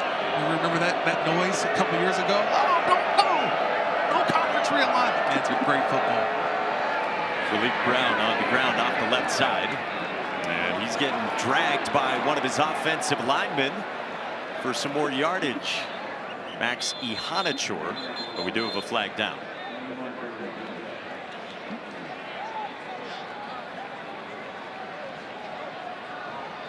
Brown, a little bit of a limp as he jogs off the field. And they cannot afford to lose him. 100%. Interesting to see what this call is. That the flag came in while the play was still going. Well, interesting to see what it is. Taking the runner, offense number 58, 5-yard penalty, repeat first down. You don't see that often called a lot, but you can't assist the runner, like pull the runner, basically. You can push the runner, right? But you can't pull him. I mean, how are we living in a world where the tush push is allowed, but this is? You can pull him. See? Explain that to me. That's what it is. You can push, but you can't pull. So they got called. I've hardly seen that called before, but yeah, you can't pull the runner. You can push him, but you can't pull him. So again, Brown hobbled off. Kanye Udo checks in. Design quarterback run, Sims, and a nice tackle made by Isaiah Harge. Sophomore is the backup nickel. These are his first defensive snaps of the season. 2 weeks ago, he's playing wide receiver. And now he comes over to the defensive side and makes an outstanding tackle. See, that's an old school wide receiver rap right there. See that how you hold on for dear life? That's a nice job. See, look, I can play offense now. His defense needs him to play safety. Remember, the injury to Tawfiq Byard out in this game, so now you're seeing Harge get an opportunity. Guy got 16 defensive snaps last year as a two-way freshman. Second down and long. Sims downfield, fits it in nicely. Jordan Tyson, his second grab. The superstar making his return out to midfield with 20. Yeah, welcome to the second half, Jordan Tyson. An outstanding throw from Jeff Sims. Watch the protection. He's got protection, steps up, and delivers a nice football to one of the best players on the field, Jordan Tyson. Who, if you're just joining us, they were targeting 30 snaps for Jordan Tyson coming back from the hamstring injury. There was some thought. Kenny Dillingham had told us that maybe they would only use him in the red zone, stuff where he really didn't have to open it up with the hammy. But he's been able to give more than that. Udo is wrapped up from behind by Alex McPherson. True freshman defensive end who they love. He plays with his hair on fire. Get more and more reps along that defensive front. They've been rotating guys all the way through. I just want to watch this left side of the screen. Just bites through a block and able to take down Udo in the backfield. All kinds of injuries that we talked about on the Colorado defense, especially on the defensive line. Good to see Malik Brown back, motioning out there at wide receiver. Top of your screen right at the 40. Four-man rush. Sims quick out, and Eusebio trying to make the bobbling catch, but it's incomplete as Harge jumped the route. Well, the former receiver almost ran that route like a receiver. Think about it. He's now a defensive back, but he almost turned into wide receiver as he just missed a possible interception right there on the throw to Eusebio. Third down for Arizona State. Where are you going with the football? You always find Tyson. Jordan Tyson, where is he at? He's lined up in the slot. So that's number one. That's who all the attention. And you see those Colorado defenders pointing at number 0. Mateer, the tight end, in there for protection. Comes out of the backfield. Sims flushed around the corner. He needs 10. Tiptoes out of bounds past the 45. He is well short. And fourth down coming up as the corner Makari Vickers strung it out on Sims. Yeah, nice job by Vickers laying it down. Was not fooled. Went straight for the quarterback. Wasn't going to buy a pump fake or anything. That's a good stop defensively for Colorado. So outstanding plays on the outside, on the edge. Arizona State 15 is now wearing number 41. Stopping the run first. Remember, no relief Brown early. Udo was stopped in the backfield and forced Sims to have to be a thrower. Only the one completion to Tyson. Kenyon Floyd comes back out. It's Arizona State's first punt since the first quarter. Floyd with a fake earlier, sails this one for a touchback. Next week on ABC, it is rivalry week. You start the day with the Egg Bowl. Ole Miss and Mississippi State at noon. 3:30 Eastern, we go to Atlanta. Georgia and Georgia Tech, they played an epic, a mere 8 overtimes last year. Oh, yeah. And then we wrap up with Texas A&M at Texas at 7:30. Oh, I love rivalry week, man. It's going to be fun. Fun games. This is all on Friday. Are you still a Black Friday shopper? No, that's not your thing anymore? Try to get it done ahead of time. I'll take a deal whenever I can find one. I'll be scouring the net, as they say, looking for a great deal. You know what? If I can find a pair of boots like the ones you got on today, oh yeah, that'd be ideal. They said it was going to be cold in Boulder, so you know I'm a California guy, so I had to dust the boots off. I would say this is chilly. I wouldn't say it's cold. Anything below 50, it's cold. From the 20, Juju Lewis back to work. He fires for his tight end, Zach Adkins, who's been coming on recently. A guy you like. He slipped free, and he gets it past the 40. Well, I think so much attention's on Omarion Miller, the wide receiver, that I think Atkins can be another outlet for Julian Lewis. He's just been primarily a blocker at times, but I think he's got ability to catch the football as well. Dallin Hayden stacked up right near the line of scrimmage. Another one of those weapons. Zach Adkins had 8 receptions in his last 2 games coming into tonight. Yeah, look, he only had 15 on the year. So it's just like, it's a different offense for Julian Lewis, let's be honest. I think a lot of the numbers are kind of skewed because Caden Salter was the quarterback. It seems like Julian Lewis has spread the football around a little bit more. He's finding tight ends, he's finding Brown, he's finding Williams, but more importantly, his best target is Omarion Miller. On second down, Lewis had that one batted down right near the line of scrimmage. It's incomplete and dangerous for Colorado. Yeah, it looks like, I think it was 98 that came through, or 99 that came through. CJ Fight. A nice little inside TT game. A little twist by both inside tackles, and getting the right hand up was Fight. Super experienced junior defensive tackle. He is the anchor of everything they do. Third down and 9. Lewis checks it down. Joseph Williams can't get much around the former Buff Kendrick Breedlove. Just 2. It's fourth down, and Colorado's got a punt. It's Arizona State defense again rising to the challenge. They've just been very stingy. They don't get a ton of sacks. They don't get a ton of pressure. But man, they force the quarterback to have to throw underneath. And what do? They come tattoo, right? They come make the tackle before the line of game. Yeah, they got one of the lowest blitz rates in the country, but they can affect the quarterback with 4 very often. And they don't break a whole lot. David Greaves gets away a good one to Sample at the 10. Slipped away from a couple and takes it past the 25. Nicely done by the redshirt freshman wideout Zachariah Sample. So again, for Arizona State, here's what's on the line. They're sitting at 5-2 in the Big 12.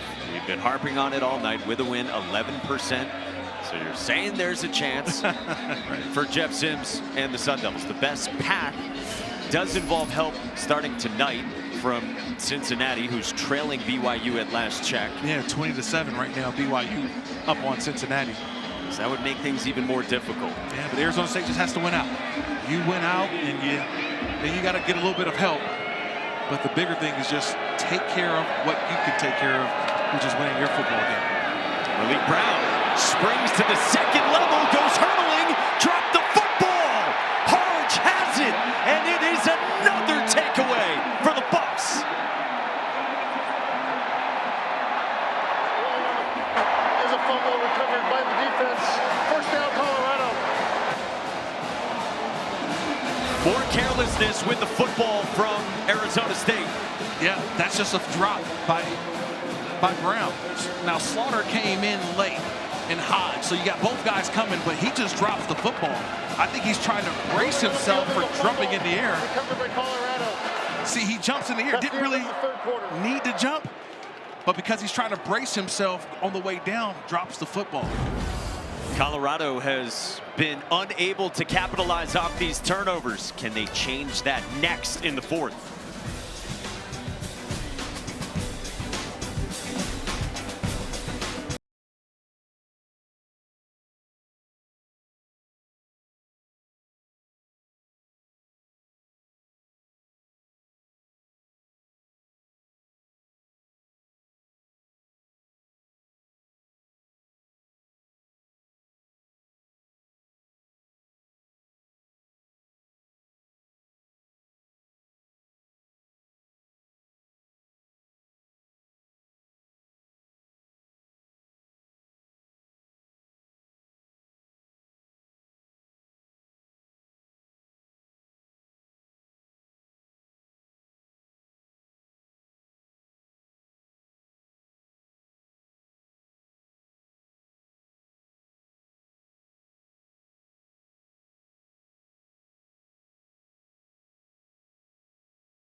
1 quarter to go here in Boulder, here with head coach Kenny Dillingham. Coach, message to your team to finish this one. I mean, we have 3 turnovers. We're 0-3 in the turnover ratio.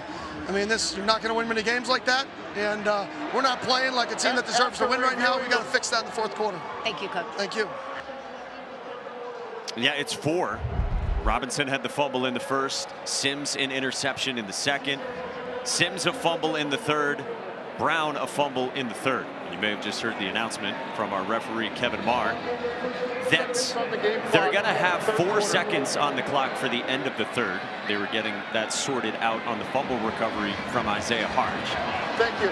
So, Kenny Dillingham's end of third quarter interview happens before the end of the third quarter. And then we'll just start the 4th quarter. You got all that? I got all that. Okay. Great job, partner. Thanks. Glad you're with us.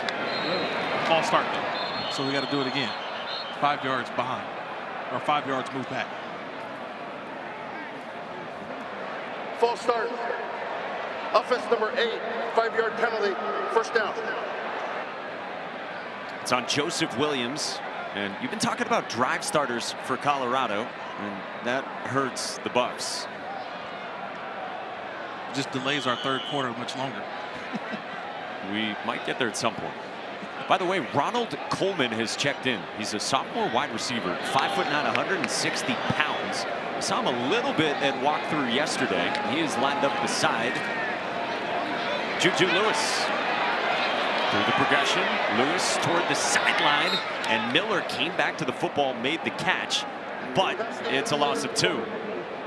And now we hit the end of the 3rd quarter, and we will keep it right here. Yeah, it's the short walk as they go from less than 5 yards away. So they go from one side of the 50 to the other. Quick. You don't see this very often. No, not at all. And I'm loving every bit of it. It's Big 12 after dark. I mean, why wouldn't we have this? Oh, we get a 1-minute break, too. There you go. I guess so. News to all of us. So what do you want to see in the 4th quarter? Can you capitalize on turnovers if you're Colorado? Yep. It has not happened yet, and they are trying to find a way to do that because Arizona State, Kenny Dillingham, so frustrated by him. There have been 4 of them, and they've very often been at the start of drives. This was in the first. This is man-man Robinson, 2nd play of that drive. Then Sims, 1st play of this drive in the 2nd. Sales 1, John Slaughter the interception. 3rd quarter, you said it, Sims just caught in between trying to do something with the football. Give it away to Sean Myers on the 1st play of that drive, and then Raleek Brown going to the hurdle there. Yeah, no need for that. Trying to get on SportsCenter, I get it, but you're better off just running the football, not jumping in the air, putting yourself in that situation. I do want to see this, though. 4th quarter moment here for Julian Lewis. True freshman quarterback. These are the types of moments and things that you want to see from him where he can grow as a young quarterback. Can he lead his team from a come-from-behind victory here in the 4th? See our game summary with Jeff Sims and Julian Lewis, a couple guys who did not begin the season as their team's starting quarterbacks. 2nd down and long, and Lewis is dropped. Justin Watley gets home. It is another sack for Watley. Oh, man, watch this by Watley. He's going to be on the left side of the screen, and he just beats our guy Kareem Harden at left tackle. He just goes and runs the hump, and he gets to Lewis for the sack. 4 sacks, 10 TFLs for Brian Ward's defense. 3rd and 23, Sincere Brown, he can scoot. He's got a cowboy! Sincere Brown with a 1st down and plenty more. Nice job by Brown here. Honestly, Mike, this looked like a punt return because it's like he got the football and he's trying to go to the middle and he realizes, oh, wait, the wall's to the right. So he turns this into a punt return, gets to that wall, and that's where the yardage came from. Nice blocking up front. And Sincere Brown making a big play. It's 3rd and 27 for the Sun Devils defense last week. 3rd and 23 that gashes him right there. And here is Coleman. He drops the football. Scooped up by Keith Abney. We got turnovers all over the place. Ronald Coleman fumbles it.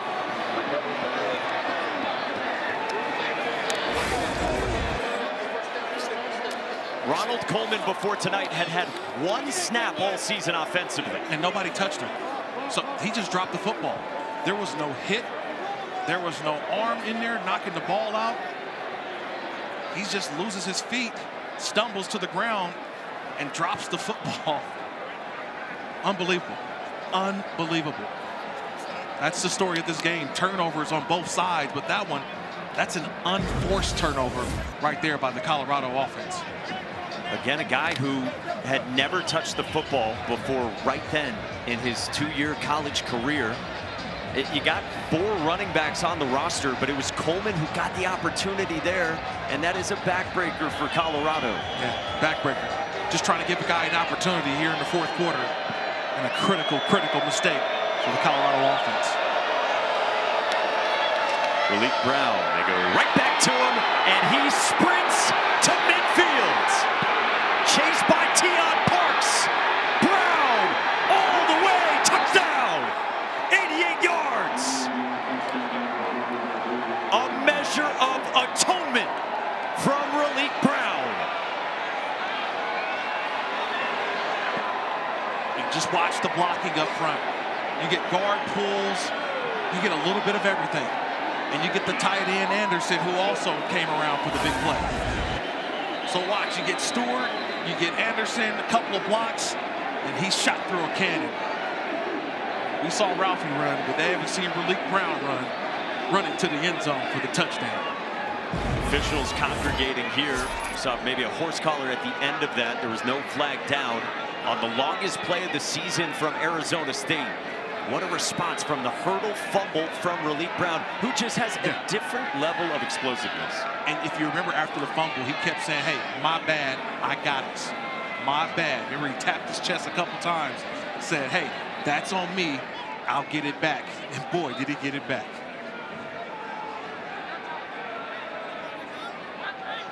Now, we had a discussion between the officials right near the corner of the end zone. We've got an official who was taking off a jacket and putting on a jacket along the sideline. So maybe they're getting their personnel aligned here, and maybe a new official stepping in. Yeah, you know, we've seen this now. I saw it in the NFL on Thursday night. Referee went down with an injury. So we've seen officials getting rotated in, substituting for guys. Wow. Raleek Brown has rushed for 226 yards. Hines Ward, do you like that? Yeah, Hines Ward, you get a big hug from Hines.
up the middle, Eusebio. Touchdown, Arizona State. Welcome back to ESPN College Football Primetime, presented by Geico. Forks up, Sun Devils up by 11 on Colorado early fourth quarter, and this has been the Raleek Brown Show. 19 carries, 226 yards and a touchdown, and a 33-yard touchdown grab as well that we showed you on fourth down. Quentin Gibson runs it out of the end zone and doesn't even make it to the 15. He gets leveled. Well, if someone's trying to keep up with Raleek Brown, it is going to take top-end speed, and we hope all the officials are okay right now. Oh, man, watch our official right here. Because we were wondering with the little huddle after the play, and our official pulls up with the hamstring. That's how fast Raleek Brown is. And so the officials had to huddle up. Now, in college football, there is an alternate official on hand. So takes his warm-up off, goes right into the game. That's how you do it in college football. NFL, they went from 7 to 6 on Thursday, so they don't have an alternate official, only in the playoffs. So now we got that clarification on why we had to stop at your play. The alternate official now in this game. To the sideline, that is incomplete from Juju Lewis for Omarion Miller. Yeah, in all seriousness, we hope for a speedy recovery there and for this Big 12 crew. Colorado down by 11 early on in the fourth. And this is kind of the danger territory now, Mike, because when you're down 11 points, you kind of almost are one-dimensional. You're not going to run the ball much. And so you're Arizona State, you start thinking about your best pass rush moves. He brings some pressure here on Lewis, who got rid of it off the fingertips of Omarion Miller. He got hit. We told you Arizona State does not blitz much. They brought the heat here, though, on Lewis. Man, Clayton Smith, number 10, he's the one that got the hit on the quarterback. And again, it's that time. It's sharks in the water right now. That's what we call it. You call it sharks in the water because you know it's passing situations. So now Arizona State's defense showing pressure looks, just trying to confuse the O-line. On third down, Lewis at the feet of his running back, Dallin Hayden. There is a flag down. I think they get hands to the face. Personal foul, illegal hands to the face. Defense number 95, 15-yard penalty, first down. Good call by you on Justin Watley. Yeah, it was late in the down. So I'm looking at the quarterback in the pocket, but I see as the rush is getting close, and offensive linemen's heads going backwards. All right, so that helps out Colorado. This does not. End of the incompletion 2 plays ago. Watch the end of this. Omarion Miller would then reach down at his upper left leg. And he's already been playing with a hand injury on his left hand. First set of downs, Dallin Hayden searching for space off the left side toward the 30 for 2. So now we'll see the status of Omarion Miller. Looks like he may come back into this game. And there he is on the field again. So just off for a couple plays, he's right back out there, but he's a warrior. He wants to be out there. He's got NFL potential. And a guy who just wants to be out there for his team. He's been targeted, Kirk, 10 times in this game. 3 catches for 35 and a touchdown. Hayden again left side. 34, it's a 4-yard pickup. Third down and manageable coming.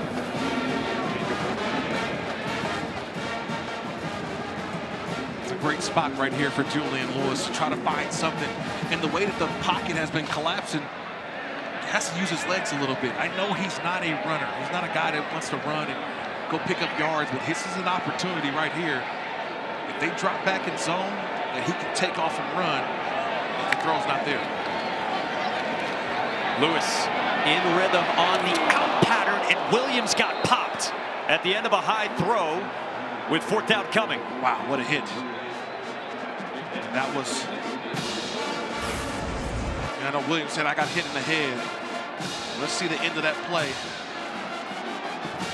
That's a defenseless receiver. I don't see any indicator that looked like Boogie Wilson with the hit. And Keyshawn Elliott, the linebacker over there as well. That's a tough throw for the quarterback, though. You're trying to get that in between the linebacker and the safety, bear down. I don't know if that's why I want to go with the football on 3rd and 4. He's just trying to keep the chains moving. He tried to get a big play. Still got 12 minutes to go, so Deion Sanders does punt it away on 4th down and 4, deep in their own territory. And Damon Greaves drops the sand wedge at the 25. Arizona State has created some breathing room in Boulder.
All right, still with some time left.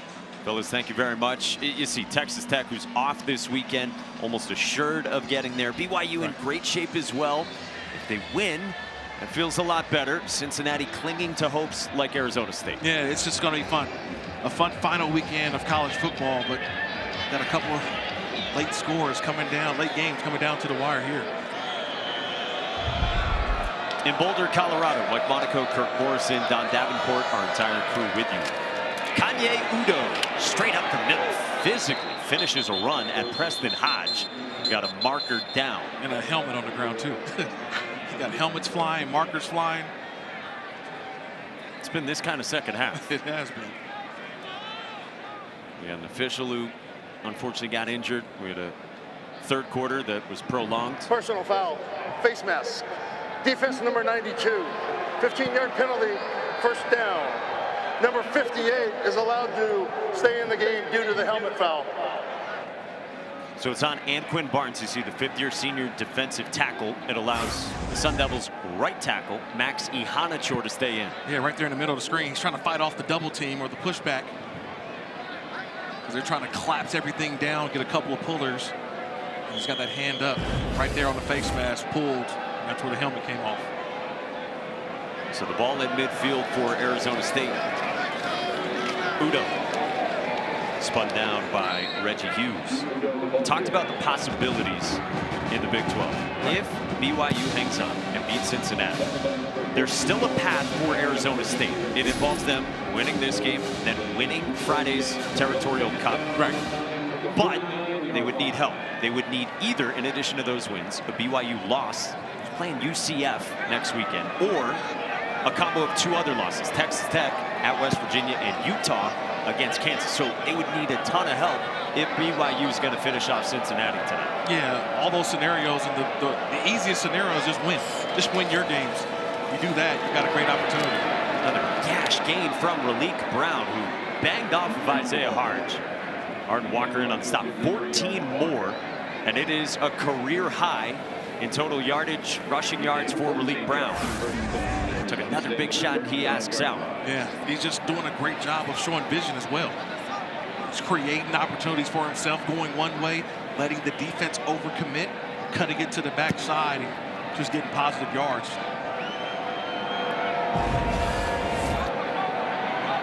So Kanye Udo checks back in.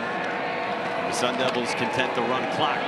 Udo with a cut. Udo got a block downfield, and he tumbles down near the 10. 25 more, and the ground game has been massive for the Sun Devils. Yeah, because Marcus Arroyo just said, you know what, I'm just going to have multiple pullers each play. So he's pulling guards, tackles, centers, tight ends, getting multiple blockers at the point of attack. And right now, Colorado has not adjusted, and that's why you've seen these explosive runs by the Arizona State offense. And then it's also sort of turned into a war of attrition. Yeah. And Arizona State has been punishing late after Colorado had its chances off the Sun Devils giveaways. There's a couple pullers again. Udo lowered the helmet on Hodge, takes it down near the 2.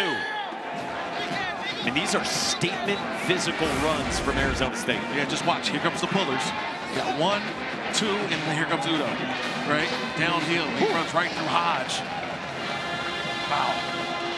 So now you go from the passing game that we saw a little bit from Arizona State, but this is big boy bully football right here as we get down into crunch time in the 4th. 12 personnel, 1 running back, 2 tight ends. Arizona State does that the second most in the country. Udo, straight ahead, touchdown.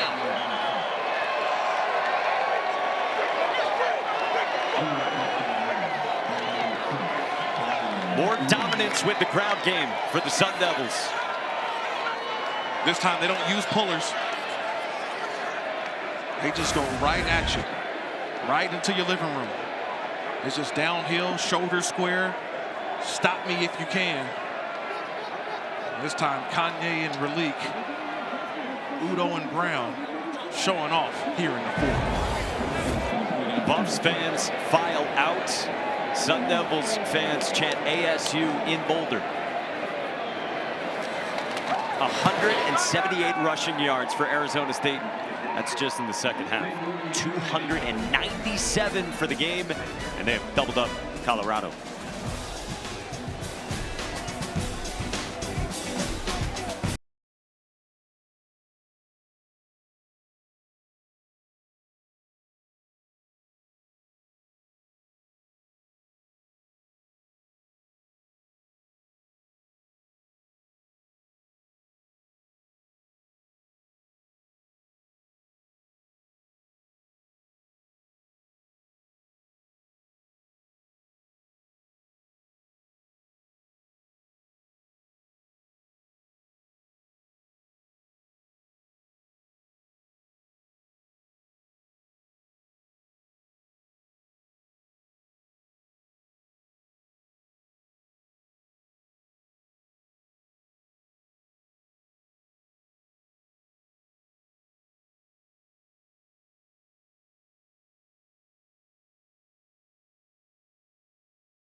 ESPN College Football Primetime is presented by Geico. It feels good to Geico.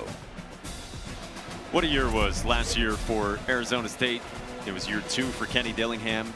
Everyone knows they've been picked to finish last in the Big 12. Beat Iowa State, get to the playoff, and look, could have taken down Texas. Some calls that were, some may say were controversial. 11-win season for Kenny Dillingham, trying to grab an 8th win. Now in year 3, this one goes for a touchback. A pretty good night for Raleek Brown. You just felt like this was an opportunity for Raleek Brown on the road to just really have an impact on his football game. And I think a lot of it has to do with Jeff Sims and his turnovers today. Forced Mark Soroya to say the guy who you trust the most with the ball in his hands is Raleek Brown. Now, he had a turnover himself, but I think he's kind of made up for it, right? You feel like that? Absolutely has. 88-yard run. He's the 3rd player this year to go 200-plus on the ground, 30-plus receiving in a game. Notre Dame's Jeremiah Love did it, and Georgia Southern's O.J. Arnold. Big day for Raleek. Juju Lewis pulled it, and nearly a fabulous interception from Jordan Crook. Don. Guys, I want to point out that Kenny Dillingham challenged his offensive line back at the end of the 3rd quarter. He told them, dominate the block. You are so close up front. You're right there. How about that O-line doing it in the 4th quarter, too? Yeah, big-time stuff from Arizona State, trying to put it away. Like a Welch on the ground for 3. What do you make of Arizona State overall? How they've persisted, they've been resilient, they've battled injuries all season long. Yeah, and they were at the right time. They're getting Jordan Tyson back. I think we haven't talked about him a lot too as well. He's very much a part of what they want to do offensively. Another week for him to recover, and maybe you add more to his plate offensively. But the story has been what they've done defensively. They've created turnovers, they've made some plays, and they've sacked the quarterback. Lewis still with time, running out of it. Lewis on course, downfield. He wants Atkins, and it's incomplete. Just trying to create something when nothing was there. 4th down. There's offensive line. Just got to protect himself, laying it down. Just throw that ball away. He's just right now, the young quarterback, growing pains. You're going to go through those. So you just don't want to lose that confidence. Julian Lewis, very confident young quarterback. But he's going through some growing pains early on in his college career. And Arizona State has really picked things up here in the 4th, like Don said. 14-0 is the margin here in the 7 minutes so far in the 4th quarter alone. Play clock was winding down, and we'll get a timeout taken by Arizona State. Kenny Dillingham. 30 seconds. You know, we were talking about their season. Right. Kenny Dillingham said to us this week, it hasn't been clean, hasn't been pretty. He said it's actually pretty stressful. He said it's why I'm going bald with how this season's been. Well, I think the bigger question and the bigger conversation is one in which Kenny Dillingham has to talk about every single week. Is that there are a lot of job openings in college football, and everyone wants to know every time there's an opening, whose name gets thrown in. Kenny Dillingham. This is what he said after last week. I was never leaving. I never said I was leaving. This is home. I just think that's what he's put himself into. He's put himself in the category of there's a higher opening available. Kenny Dillingham's name is being thrown out there, but he feels he's at home. 24/7 Sports had reported last week that Dillingham went into multiple position rooms, said to his team that he would be back next season. Don. Exactly what he did. He's one of the most transparent coaches that we've come across, guys. And safety Miles Rouser told me the second those social media reports started coming out last week, Coach was going room to room to address it. Came flying into the secondary room. They were watching film with Coach Ward. He said, hey, if you see the reports, I'm not going anywhere. Here's what it is. Here's what it isn't. And then poof, he was gone to the next position group room. That's how Kenny Dillingham operates. How he works. He is not short on energy. He is direct, and he is transparent. Yeah, and look, what he's built in his 3 seasons right now at Arizona State, the success from last year, and what could be the repeated success again this year. He's on a lot of coaching lists, but he's not going anywhere, he says. 3 for Raleek Brown. He's 35 years old. He was raised in Scottsdale, graduated from Arizona State in 2013. Got his first college coaching job at Arizona State. He and his wife, Bree, they share a backyard basically with Kenny's sister. And then Kenny's mom lives 3 houses down the road. And I'm telling you, to have a babysitter in moms locally, trust me, I understand. There's about to be 5 kids that Kenny's mom can help keep tabs on. I understand. Babysitters are hard to find, Kenny. Second down, Brown skips through and then broke a tackle. Raleek Brown is just playing around, and then smartly he goes sliding down, avoids a hit. I mean, he just skips his way into runs. I just think that he's gotten better with each run, right? And we saw him in the passing game earlier. I talked about that as well. Remember, he caught the touchdown pass that we've shown a couple times. Now he's got the run. He's in his bag today. He's not only one of their best rushers, but I think he's also their best receiver outside of Jordan Tyson.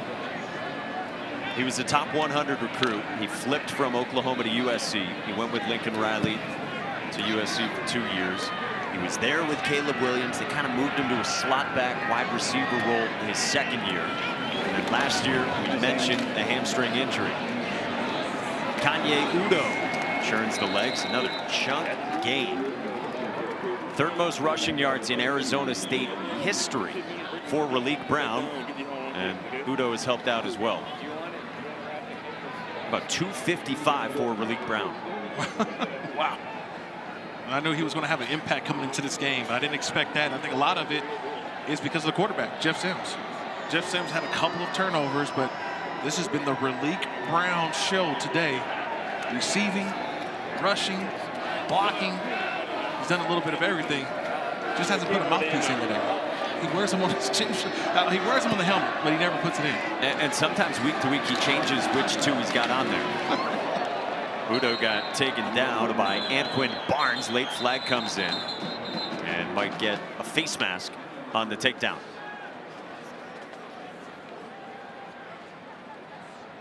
Well, Arizona State salting this one away.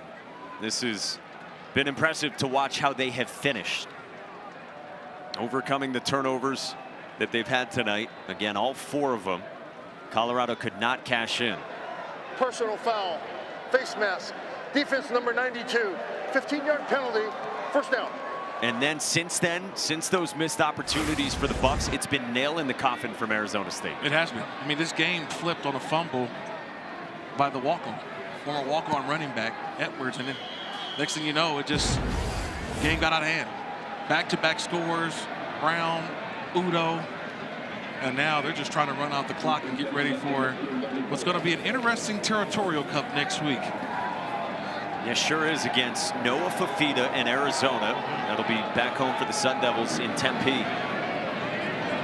Arizona at 8-3 overall, 5-3 in the Big 12. Man Robinson. Baylor made things interesting early on against Arizona today, but then Brent Brennan's team stirred to life. They put away Baylor. And that's going to be a big one on Friday. A huge one. Those games always come down to, the rivalry week. We talked about it, man. You throw the records out, and especially now because it has so much more meaning in terms of the Big 12 Conference Championship race. It's a must-win, obviously, for Arizona State, but Arizona's not going to let it happen easily. 4.5 to go for Jeff Sims and the Sun Devils. Sims the keep, and he spins down. For all of the effectiveness with the ground game for Arizona State, it's a good thing they haven't had to run Sims that much. A guy who ran it 21 times against Utah, 29 times against Iowa State, and last week 17 times against West Virginia. Yeah, 81 yards last week against West Virginia, like you mentioned, and they needed all of that. It was a game that was close all the way down to the wire. It was 25-23. But this was a game that was really dominated in the 4th quarter. 3rd down and 6. Jason Brown Jr., redshirt freshman, is checked in, and he gets involved. takes it to the 27. 4th down coming up.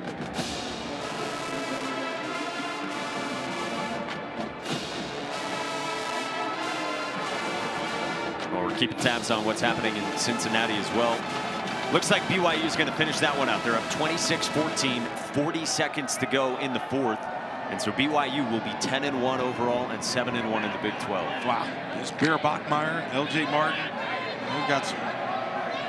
They're on a nice little run right now. Their only loss against Texas Tech, who they may see in a conference championship game. How about that? Could be a rematch. Fake the flip on 4th down. Sims on the second effort. And where do they spot him? It's going to be close. Line to gain was the 24.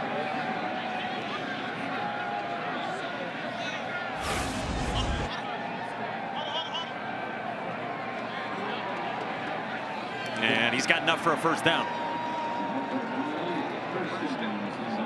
See the line to gain the 24. Second lunge here from Sims with enough. Yeah, just enough.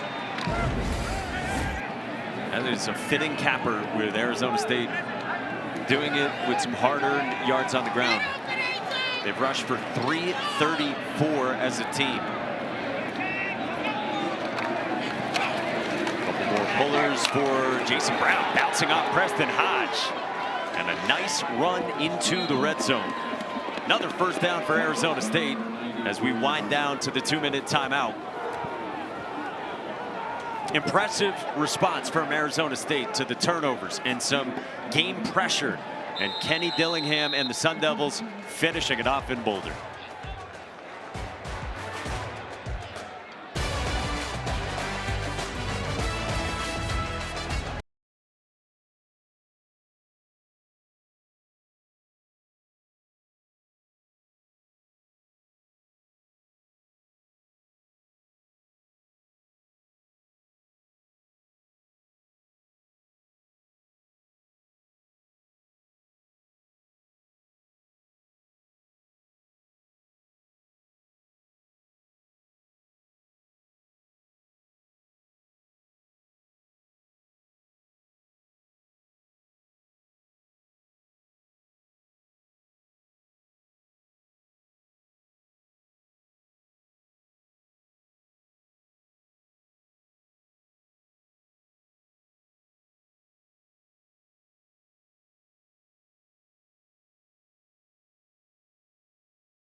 diehards still here at Folsom Field in Boulder, Colorado. This tonight, lowest attendance, right around 43,000 of the 3-year Deion Sanders era.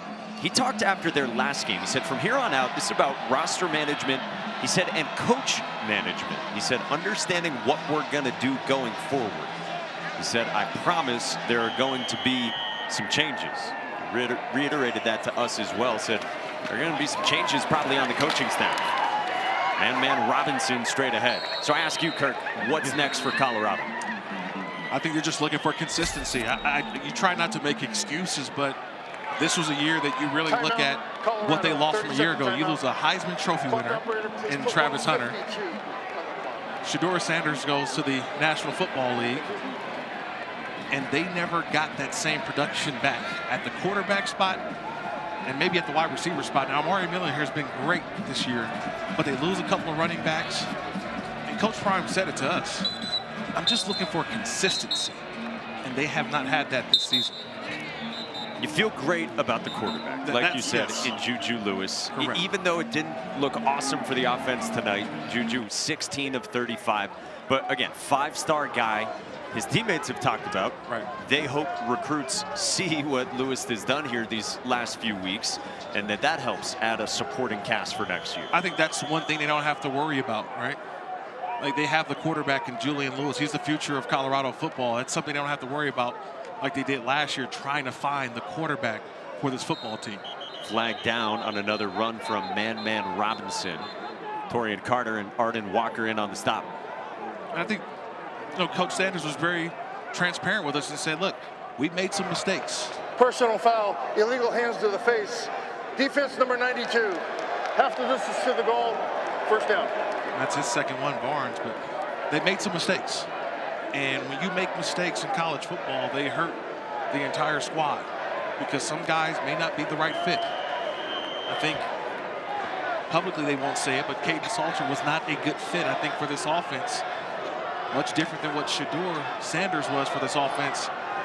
And it's kind of funny that now the offense that's for Julian Lewis kind of replicates what they did a lot of with Shedeur Sanders. First and goal, and Jason Brown goes straight ahead. Second effort, touchdown.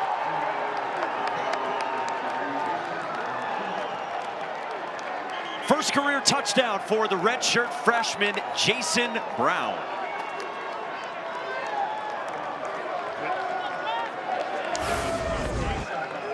It's just big boy football. They get 3 tight ends in the game, and it's downhill from Jason Brown. Just rolling on, and you see the excitement from his teammates getting that opportunity. How awesome is that? He gets absolutely mobbed on the sidelines. That's the joy of college football right there. Getting that opportunity late in the game. It doesn't matter when you get it, but what do you do with those opportunities, those carries? That's a moment that Brown will remember for forever. Jesus Gomez tacks on the extra point with 1:20 to go. Nice moment here for Jason Brown. I mean, look at the push by the offensive line. I mean, they're hanging out in the end zone. He's just following behind there. Just look at that celebration. Young redshirt freshman getting his first touchdown. The guy who was a highly regarded recruit coming in. Seattle native takes it in. 42 points on the board for the Sun Devils. First time they've put up 40+ since the Big 12 championship game last year against Iowa State. And what a job by Marcus Arroyo as well. Yeah. I mean, he had to change how he was doing things offensively when Sam Levitt went down. Yeah, and that's the mark of a good play caller. Just saying, you know what, I got to do what's best for us. And it's really that 12 personnel. They had to do that also because Jordan Tyson, wide receiver, was out for some games. So to see how this offense has been able to adjust and to think that they're going to get an even healthier Jordan Tyson next week, this running game, it's going to be a fun matchup next week versus Arizona.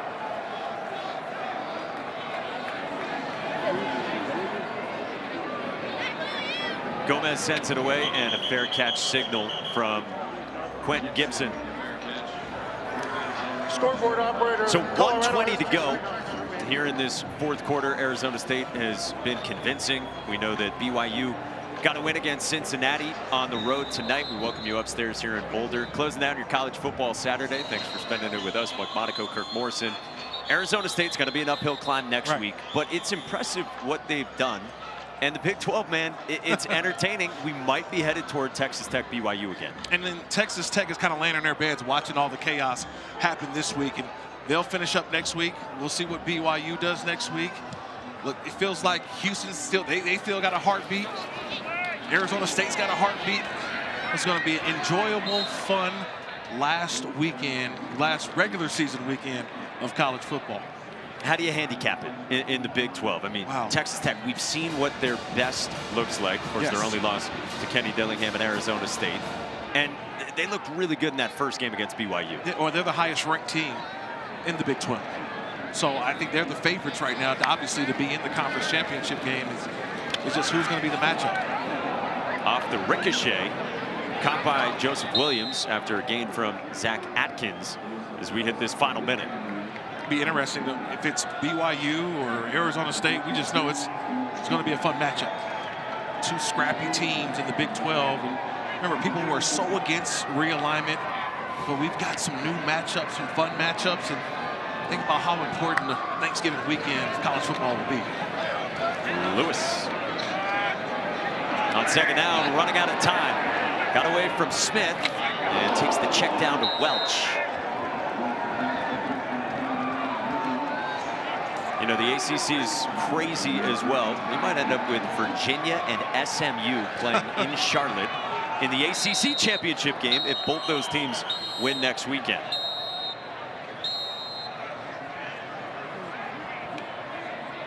Get a stoppage here with 15 seconds remaining. Second charge timeout, Colorado, 30 seconds. Clock operator, please put 18 seconds. 18 seconds on game clock. And Booze greet the timeout being used with 18 seconds remaining. I mean, we mentioned how nuts the ACC is as well. Wow. I mean, how about this? So if Virginia beats Virginia Tech, rivalry game next weekend, if SMU beats Cal, those are your teams in Charlotte for a winner-take-all to go to the college football playoff. Wow. We've had a chance to see that Virginia team multiple times this year. Chandler Morris, their quarterback, Tony Elliott, head coach, is a very good football team that's battled through some injuries but has found a way to put themselves in a situation where you win and you're in, right? Win and you're in scenario. Can you believe that? It's crazy. I mean, after what happened to Georgia Tech earlier today, Georgia Tech team that has been right in the mix of this national conversation all year, they lost 42-28 to Pitt at home today on the flats. Here's a completion to Joseph Williams, and he's taken down at the 40. So that'll wind things down to close it out in Boulder. Arizona State wins it 42-17. Raleek Brown starred in this one, and the Sun Devils are still alive in the Big 12 race. Coach Dillingham and Coach Sanders, both guys came in together to the Big 12 in terms of head coaching opportunities, so a lot of respect between those two coaches. Let's go down to Don. I know, I just asked Raleek if he was tired. 255 yards rushing for you. You average almost 12 yards per carry. Why were you able to be so successful on the ground? Just my line did a good job. Shout out 1SB. Coach Royal just had good play calling, and I just trusted my process, and that's it. So you guys only led by 4 points heading into the fourth quarter. What changed in that quarter for you guys? Just the mindset and just knowing like we got to go and we just got to keep pushing and just let's go. So it was just really a mindset, mental thing. A win tonight, you guys stay alive for the Big 12 title game hunt, and you got a big win next week against Arizona, big-time rival. So what do you take from this one and carry into next week? Just keep running hard and follow and trust the process and get the dub. Worry about the Wildcats. So we should get the dub though. All right, congratulations. I see you looking over there. You want to go celebrate with your team, don't you? Yeah, for sure. Congrats. Yes, sir. Thank you. Yes, ma'am. Don, thank you. Raleek Brown is feeling good headed to Friday against Arizona. It's the Territorial Cup, battle of the state of Arizona. He had the third most rushing yards in a game in Arizona State history, only behind Eno Benjamin and Cam Scadaboo last year. Wraps things up. From Boulder, Colorado, for Kirk Morrison, Don Davenport, and our entire crew led by Caitlin Urka and Ed Curran. I'm Mike Monaco saying thanks for watching. We say so long from Boulder, Colorado. Let's get you back to the studio. With Trevor Maddich, here's Kevin Connors.